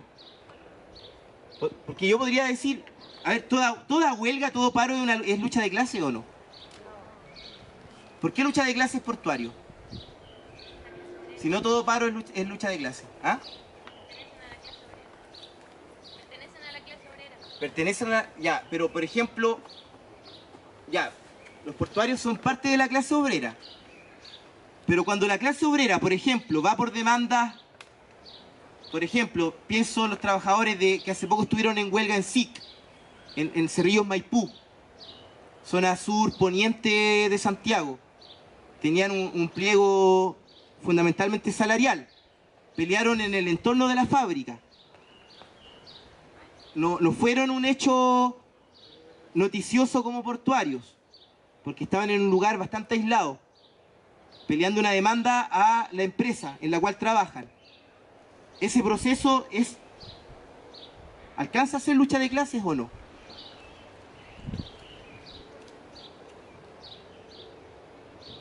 ¿Por qué lo pregunto? A ver, ¿por qué lo pregunto? Porque yo creo que en portuarios, porque yo tengo acuerdo que portuarios marca una reaparición de la lucha de clases en Chile, pero yo creo que hay que tratar de pensar qué es lo que tuvo el proceso portuario que otros procesos huelguísticos no han tenido y que nos permiten a nosotros afirmar con certeza que portuario marca un retorno de la lucha de clase. Y yo creo que desde el punto de vista de las demandas de los trabajadores portuarios, pedían, por ejemplo, en el marco de que estaban teniendo muy pocos turnos, los portuarios necesitan 7 turnos al mes para hacerse un sueldo mínimo. Le estaban dando 4, 3, 5, entonces no estaban ganando ni el mínimo. Lo que pedían era un bono de 2 millones de pesos para poder paliar la baja de turno. Eso primero, y por otro lado pedían una mesa de negociación con la empresa y el Estado para analizar las condiciones laborales que hay en el sector portuario. Uno podría pensar, esas demandas son demandas más o menos típicas de cualquier paro o huelga, pero ¿qué es lo distintivo que tuvo el paro portuario? La combatividad es un elemento muy importante, en el sentido de que Valparaíso, al menos durante una semana, ardió. En el sentido de que eran enfrentamientos con la policía, cortes de calles recurrentes durante varias horas del día, pero no solo eso, sino que además la unidad con el movimiento estudiantil es otro factor importante. En el caso de Valparaíso, las principales universidades, la UPLA y la UB, se fueron a toma y paro respectivamente en solidaridad con los trabajadores portuarios. De hecho, reaparece la toma de universidad y el método de asamblea. En la UB, por ejemplo, ahí andábamos con Cicuta, con otros compañeros en Valparaíso, y en la UB había una asamblea de toma donde se estaba discutiendo de qué manera los estudiantes iban a coordinar acciones en conjunto con los portuarios, y eso abrió paso también a asambleas comunes de estudiantes y trabajadores portuarios. Por ejemplo, los estudiantes organizaban almuerzos en las tomas para los portuarios después de la destrucción del sindicato. Entonces, el proceso, además, por la dinámica constante de choques con la policía en la calle y la intransigencia de Bonapen, los estudiantes y trabajadores empiezan a poner en la mira de sus demandas al gobierno. Al gobierno, además que eso tiene un impacto en toda la política porteña. Por ejemplo, Sharp tiene que actuar, tiene que intervenir. Por ejemplo, la línea de Sharp es que el gobierno venga a Valparaíso a mediar entre los portuarios y la empresa. Yo me dispongo a generar una mesa de diálogo y el tipo empieza a plantear un discurso de un cierto repudio a Bonapen y un cierto apoyo a portuarios, pero sin tampoco hacerse parte de las manifestaciones, pero sí buscando de alguna manera hacer política en el sentido de presionar que el gobierno venga y dé una solución. Entonces empieza a tener un impacto en la vida política. En la vida política, o sea, hubo una pelea de dos parlamentarios de derecha, no sé si se acuerdan, uno era no me acuerdo ahora el apellido del tipo, pero era ¿cómo? ¿Quién? Urrutia, era Urrutia, no el Ignacio, el otro, Osvaldo Urrutia, y el otro era no me acuerdo, ya se me confunde con uno de, no importa, pero eran dos tipos de derecha. Urrutia era uno, pero Urrutia le decía al otro, Celis era el otro, dos diputados. En pleno contexto de paro portuario tuvieron una pelea muy aguda porque Celis, diputado, tenía un hermano en la empresa portuaria de Valparaíso y al tipo lo removieron de su cargo. La empresa portuaria de Valparaíso es como la empresa de papel que tiene el Estado, porque el poder real en el puesto es la concesionaria, Ultraport, que es privada, pero EPB igual existe como nombre jurídico. Entonces, a través de EPB, el Estado se relaciona con los concesionarios privados. Y el tipo Celis, que es hermano del diputado, el gobierno lo termina sacando del cargo porque opinan que estaba demasiado alineado con la línea de Bonapen. Porque la línea de Bonapen durante el paro fue una línea de reventar a los trabajadores. O sea, por ejemplo, la destrucción del sindicato de estibadores por parte de la policía se da en el marco de que Bonapen planteaba que no iba a ceder a ninguna de las demandas de los trabajadores. Entonces, este tipo Celis está alineado con Bonapen, entonces en la propia burguesía, en la propia derecha empiezan a haber diferencias.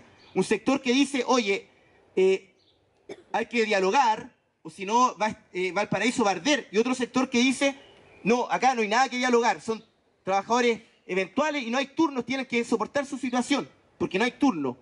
Entonces hay que restaurar el orden público, que era la línea de Bonapen, y estos sectores se generan peleas en la propia derecha respecto a cómo actuar frente a los portuarios. Entonces, si vemos el impacto que tiene el paro portuario, en tanto la unidad con el movimiento estudiantil, la dinámica de enfrentamiento con las fuerzas policiales, el hecho de que el gobierno tiene que salir al pizarrón, u otros actores políticos como el Frente Amplio, o sea, hablan de un proceso que es superior a una huelga normal en una empresa en la cual yo pido tal o cual demanda económica, en el sentido de que tuvo un impacto en la ciudad y pone en movimiento también a los representantes políticos de las clases sociales. Por eso nosotros, o sea, la huelga portuaria marca un retorno de la lucha de clases en Chile. Y nosotros, compañeros, para ir ya cerrando y referirme un poco a Chile y a la cuestión de partido, que es la que nos convoca, yo planteo esto porque Chile, nosotros lo que venimos viendo es que Chile no... hay un factor que todavía actúa como una contratendencia a las tendencias más revulsivas que podrían abrirse en la situación nacional, y ese factor es la economía, que como dije delante, la economía, el otro día el Pablo Torres, que varios lo conocen acá, hacía un análisis muy fino y era, en el fondo, en Chile no hay ni catástrofe ni crecimiento pujante, pero hay margen económico aún. Por ejemplo, crecen las inversiones, decía el Pablo, eso es para la economía está bien, hay más inversiones, pero son fundamentalmente a través de fusiones, por ejemplo, compras de partes de otras empresas por otros capitalistas, y a través de eso uno podría decir inversiones, pero no es que son inversiones, por ejemplo, destinadas a potenciar la infraestructura productiva del país, entonces uno puede pronosticar un crecimiento de largo aliento. Por ejemplo, ahora hace poco hubo una transnacional que llega a los puertos, ¿no? DP World, que llega al puerto de Lirquén y a San Antonio.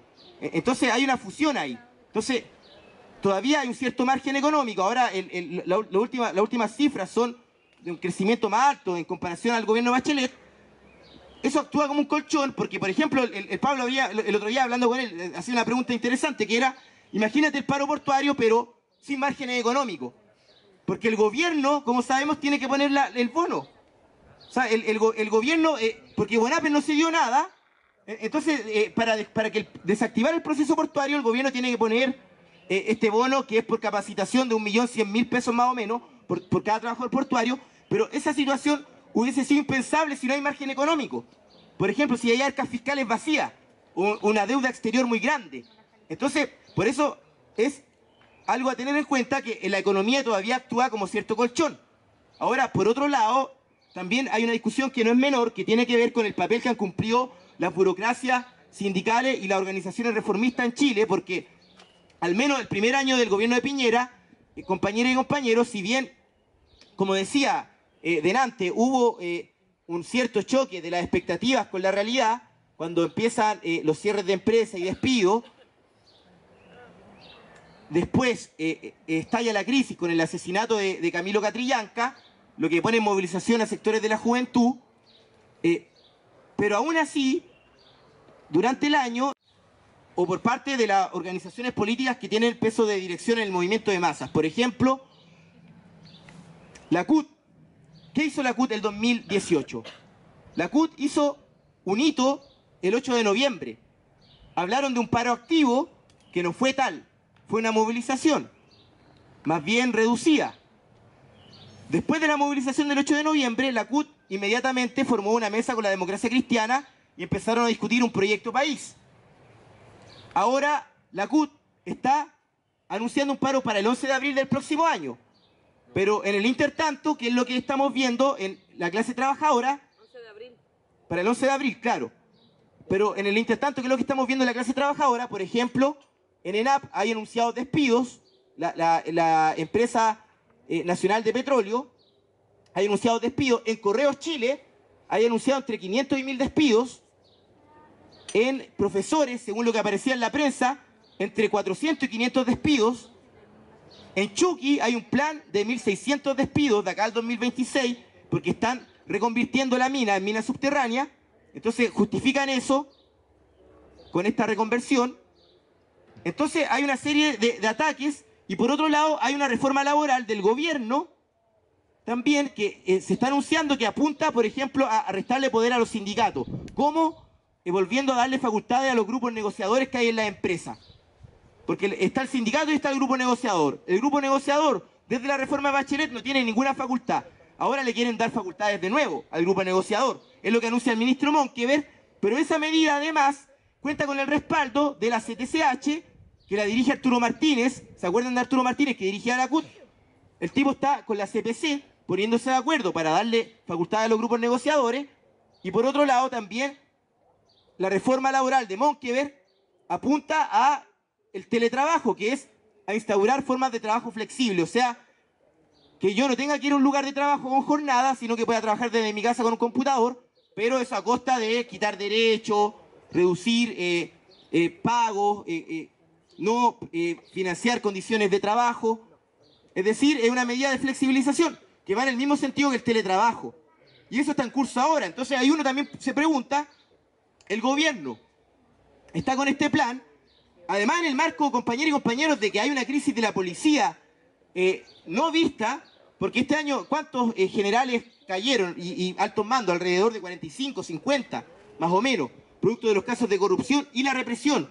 de Camilo Catrillanca, el asesinato, significa una crisis muy importante, y estamos hablando de una institución que es un pilar del poder burgués en Chile, que además es una institución que hasta hace unos años atrás tenía mucho prestigio.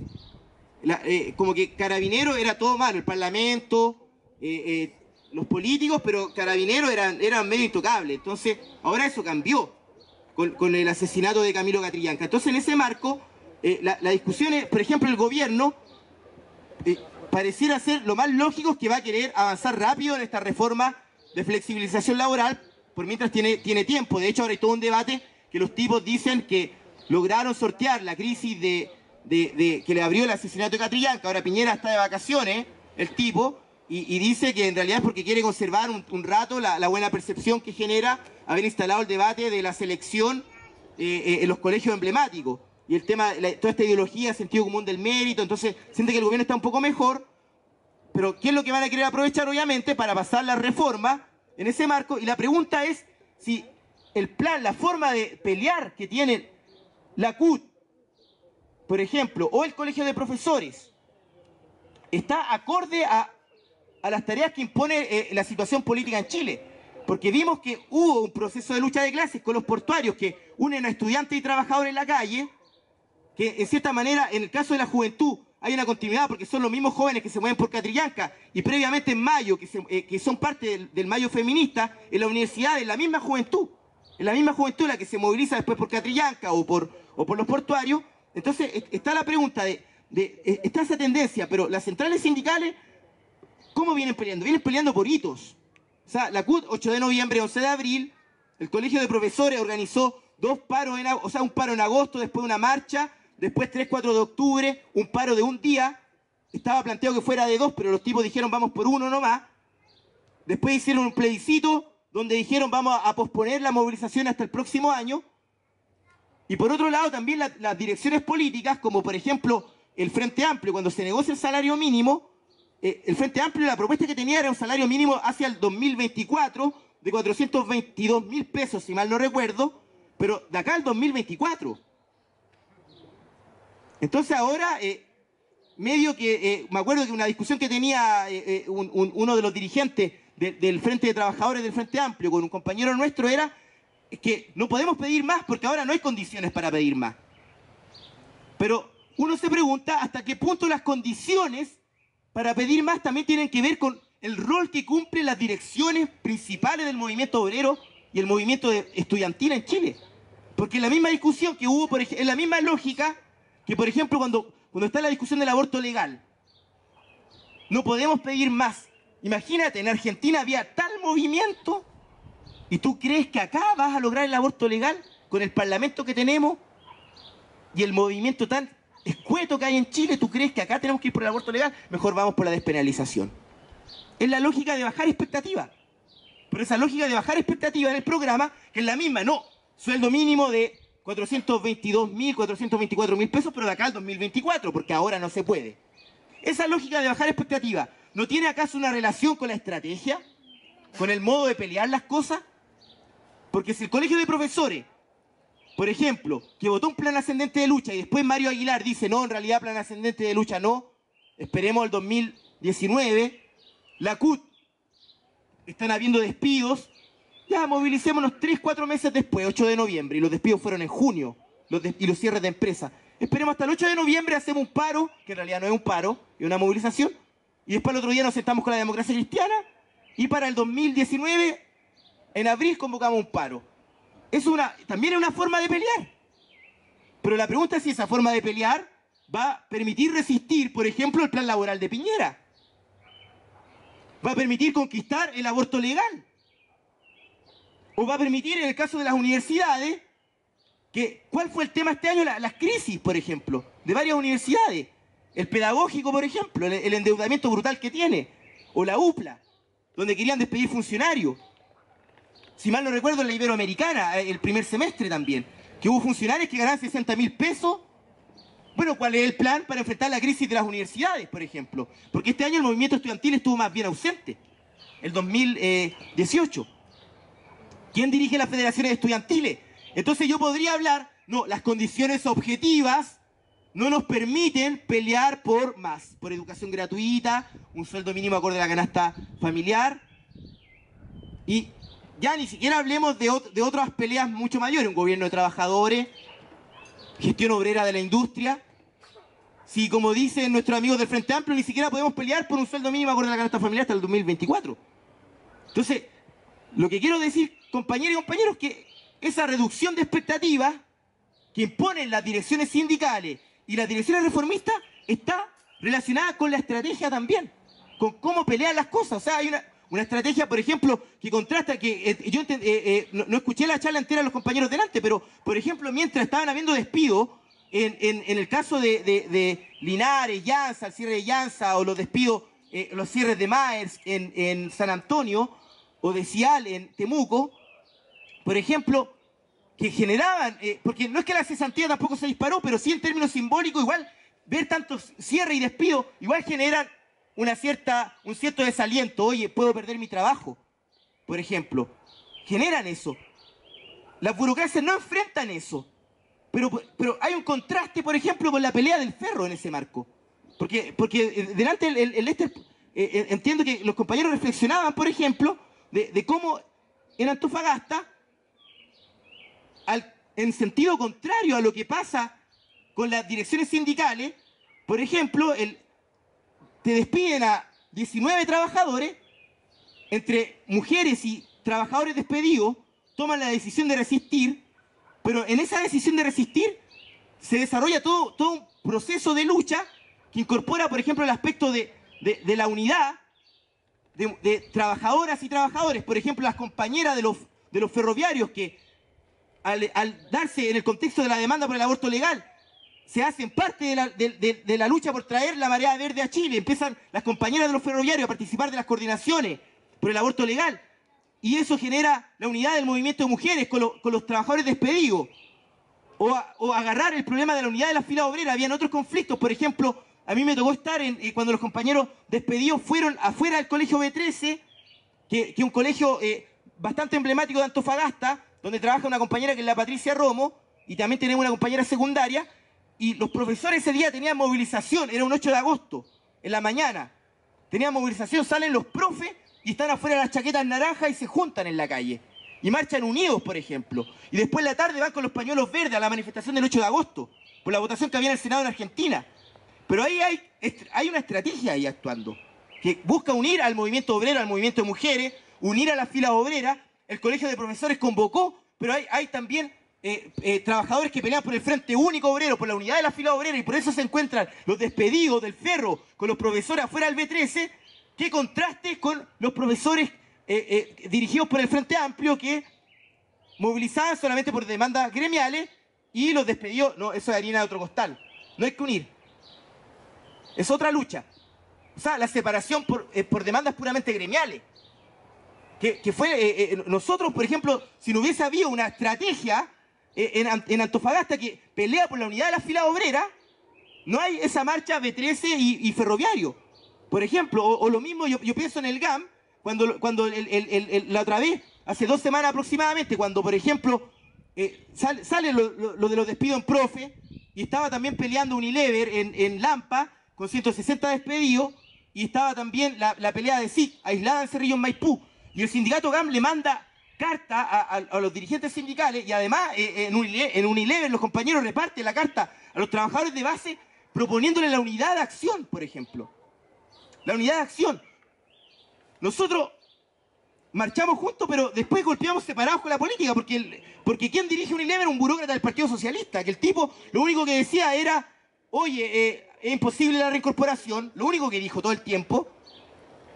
Porque el tipo estaba aceptando los despidos, van a subcontratar en Unilever, pero aún así nosotros le vamos a plantear la unidad de acción, por ejemplo, en el marco que estaba luchando el GAM, en la Alameda, que tenía una cierta cobertura mediática, porque nos interesa la unidad de las filas obreras. Ahora el tema es que nosotros somos un pequeño factor en la lucha de clase. Nosotros no dirigimos los grandes sindicatos, no dirigimos a un tercio de la clase obrera tampoco. Pero en estos, ¿por qué pongo estos casos? Porque muestran que no necesariamente las cosas tienen que ser como son. Si hay una estrategia alternativa, por ejemplo, que pelea por unir la fila de los trabajadores. Lo mismo en relación al programa, está totalmente relacionado. Si tú peleáis por cuestiones tan mínimas en el presente, por ejemplo, de no despenalización porque no da el aborto legal, también tiene que ver con tu forma de luchar. O sea, hay una relación entre el programa y la estrategia. Entonces, por ejemplo, también hay una lucha necesaria que hacer en el sentido de cuáles son las perspectivas de una corriente revolucionaria de izquierda referenciada claramente en la clase trabajadora y en la lucha de clase. ¿Cuáles son nuestros objetivos? Para ir terminando, compañeros y compañeros, nosotros, me refería a harto elemento, igual abramos el debate ahora, pero nosotros, compañeros y compañeros, no estamos militando porque queramos obtener algunas dádivas y algunas como regalías de parte de los burgueses que nos paguen un poco más de plata en los lugares de trabajo, nos den algunos derechos más. No peleamos solamente desde la óptica, por ejemplo, de sindicalistas que quieren obtener mejores condiciones laborales o sueldos, pero tampoco de meros activistas estudiantiles que quieren a lo mejor educación gratuita o más democracia en la universidad y punto. O solamente como parte del movimiento de mujeres que queremos algunos derechos más, el derecho a aborto, y ya está, y termina la lucha. O sea, el objetivo para nosotros es revolucionar la sociedad. O sea, podríamos ahora referirnos a una serie de aspectos políticos que se plantean para la situación, pero quiero ir a lo más de fondo. ¿Qué es lo que a nosotros nos mueve en la militancia? A nosotros nos mueve el objetivo de hacer una revolución en la sociedad que pasa concretamente por superar el capitalismo y la explotación capitalista. Para nosotros la revolución va de la mano de cuestionar la propiedad privada capitalista. Por ejemplo, en el caso de Chile, relacionándolo con la situación actual, pelear contra los capitalistas también, por ejemplo, es preguntarnos por qué los puertos, por ejemplo, que son una actividad en una economía como la chilena, que es exportadora, estratégica, ¿por qué tienen que estar en manos de gente como Bonapen, Familia Mate, Angelini, DP World, o Escondida, que tiene un puerto propio en Antofagasta, el puerto Coloso? Una transnacional anglo-australiana. ¿Por qué tienen que estar en manos de capitalistas privados? No hay que expropiar los puertos, es la propuesta que nosotros hacemos. Estatización de los puertos, gestión de los trabajadores y los sectores populares de los puertos.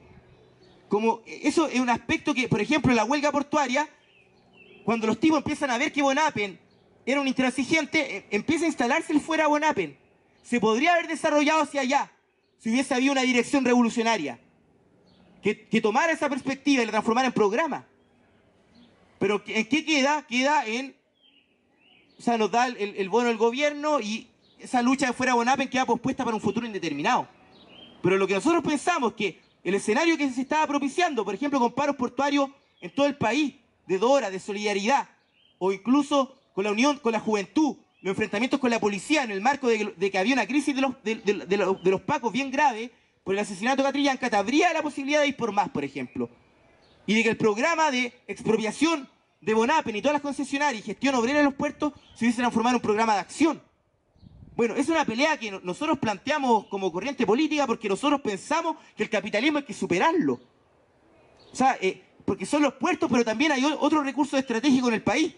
Las forestales, minería, por ejemplo, y que todos están...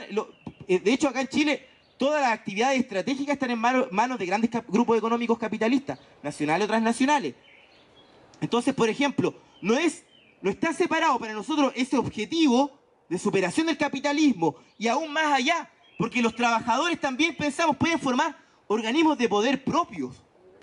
Porque también eso es una tendencia que se revela en los grandes procesos revolucionarios, pero por ejemplo, uno puede ver esa tendencia en germen, incluso en procesos de lucha de clase que se dan previamente. Por ejemplo, cuando los portuarios deciden, sin esperar a los burócratas sindicales, formar un comité de huelga, y los primeros 18 días de huelga son organizados por los propios trabajadores de base con su comité y sus voceros, eso te demuestra una capacidad de autoorganización. Después eso se liquidó, porque bajó la burocracia. Y Bonapen dijo, oye, yo no voy a negociar sino con el presidente del sindicato. Así que disuélvanme el comité. El comité siguió, pero para puras cuestiones prácticas. Pero aún así, los trabajadores no tuvieron que esperar que el dirigente les dijera luchen. formaron un comité de huelga. Nosotros, por ejemplo, ¿qué queremos hacer? Tomamos eso y lo transformamos en un programa antiburocrático, por ejemplo. Sindicatos sin burócratas, con delegados que se autoorganicen, pero eso también para desarrollar en perspectiva organismos de poder de los trabajadores. ¿Por qué no formar, por ejemplo, comités para controlar la producción? El otro día hubo un incendio en Komatsu, por ejemplo, donde trabaja un compañero de nosotros, por ejemplo, y me contaba que tenía que ver con una cuestión tan absurda con que el taller de pintura, por ejemplo, lo hacían soldar. Las chispas después saltar a la pintura, eso era inflamable. Decisión de la empresa. Los trabajadores, si controlaran la producción, ese tipo de irracionalidades no ocurrirían, por ejemplo. Comités de seguridad o comités de producción en los lugares de trabajo para controlar la producción. Y la expropiación de los principales recursos estratégicos también van a poner a la orden del día el problema de la gestión de esos recursos. Por ejemplo, los recursos mineros. ¿Quién va a gestionar eso? Nosotros en Venezuela ahora estamos hablando del petróleo, por ejemplo. No vaya a enfrentar el imperialismo si la gestión del petróleo no recae en los trabajadores. Acá en Chile es lo mismo. En una economía primaria exportadora, como la chilena, por ejemplo. Entonces, el programa que nosotros peleamos, que es contra el capitalismo, nosotros vamos por una sociedad socialista donde los medios de producción, los medios de vida sean de la sociedad. No propiedad privada de tal o cual capitalista, donde, por ejemplo, ahora todo este debate que hay de la automatización, que nos dicen no, que la automatización va a dejar a la gente sin trabajo y nos venden una distopía.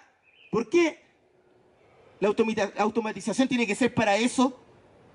No podríamos, si los medios de producción fueran socializados, al revés, ocupar la automatización para reducir la jornada laboral y tener tiempo de ocio libre, creativo, por ejemplo.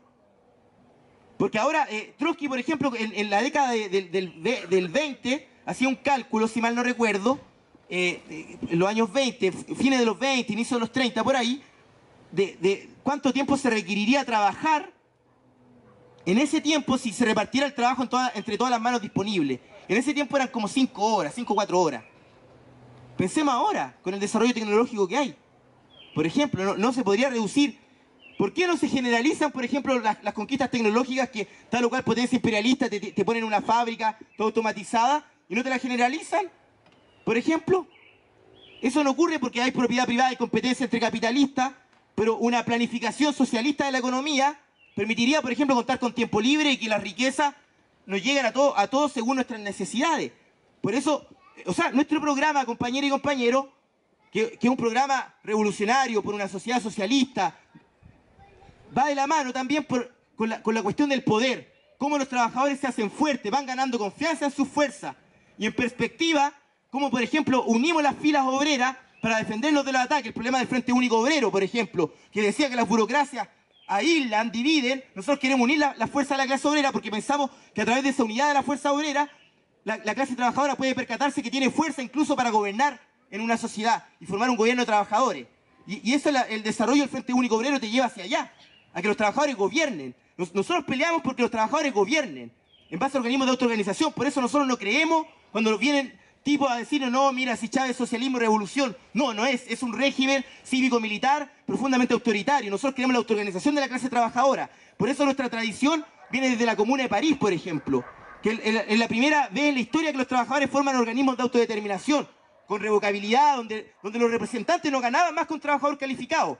Por ejemplo, la tradición de los soviets en Rusia, por ejemplo. O acá en Chile, que no llegó a desarrollarse mayormente, pero los cordones industriales también mostraron en el año 72 la capacidad que tiene la clase obrera de autoorganizarse. Nosotros queremos desarrollar esas tendencias y transformarlas en poder, y en poder revolucionario para derrotar a los capitalistas. Esa es la tarea por la cual luchamos nosotros. Ahora bien, para terminar, compañeros y compañeras, pensamos que esta tarea es irrealizable si no hay un partido. Si no hay un partido. Y con esto quiero terminar leyendo una breve cita de Trotsky para suscitar la discusión. ¿Ya? Porque este programa, compañeros y compañeros, puede fracasar, para decirlo así bien tajantemente, si no hay partido. Y esa es la razón por la cual estamos discutiendo acá y reflexionando estas cosas también, porque nos queremos organizar también. O sea, hacer una fuerza en los lugares de estudio y de trabajo. Si no, todo esto queda en palabras. Y hay una cita de Trotsky que a mí me gusta mucho porque dice esta idea con un cierto sentido de urgencia. ¿Ya? Esto es un texto que escribió en el año 24, que es una especie de balance de la Revolución Rusa, donde Trotsky habla de cómo incluso en revoluciones el proletariado puede perder el poder y la burguesía ganarlo. y escribe: ha quedado demostrado que sin un partido capaz de dirigir la revolución proletaria, esta se torna imposible. El proletariado no puede apoderarse del poder por una insurrección espontánea. Aún en un país tan culto y tan desarrollado desde el punto de vista industrial como Alemania, la insurrección espontánea de los trabajadores en noviembre de 1918 no hizo sino transmitir el poder a manos de la burguesía. Una clase explotadora se encuentra capacitada para arrebatárselo a otra clase explotadora, apoyándose en sus riquezas, en su cultura, en sus innumerables concomitancias con el viejo aparato estatal. Sin embargo, cuando se trata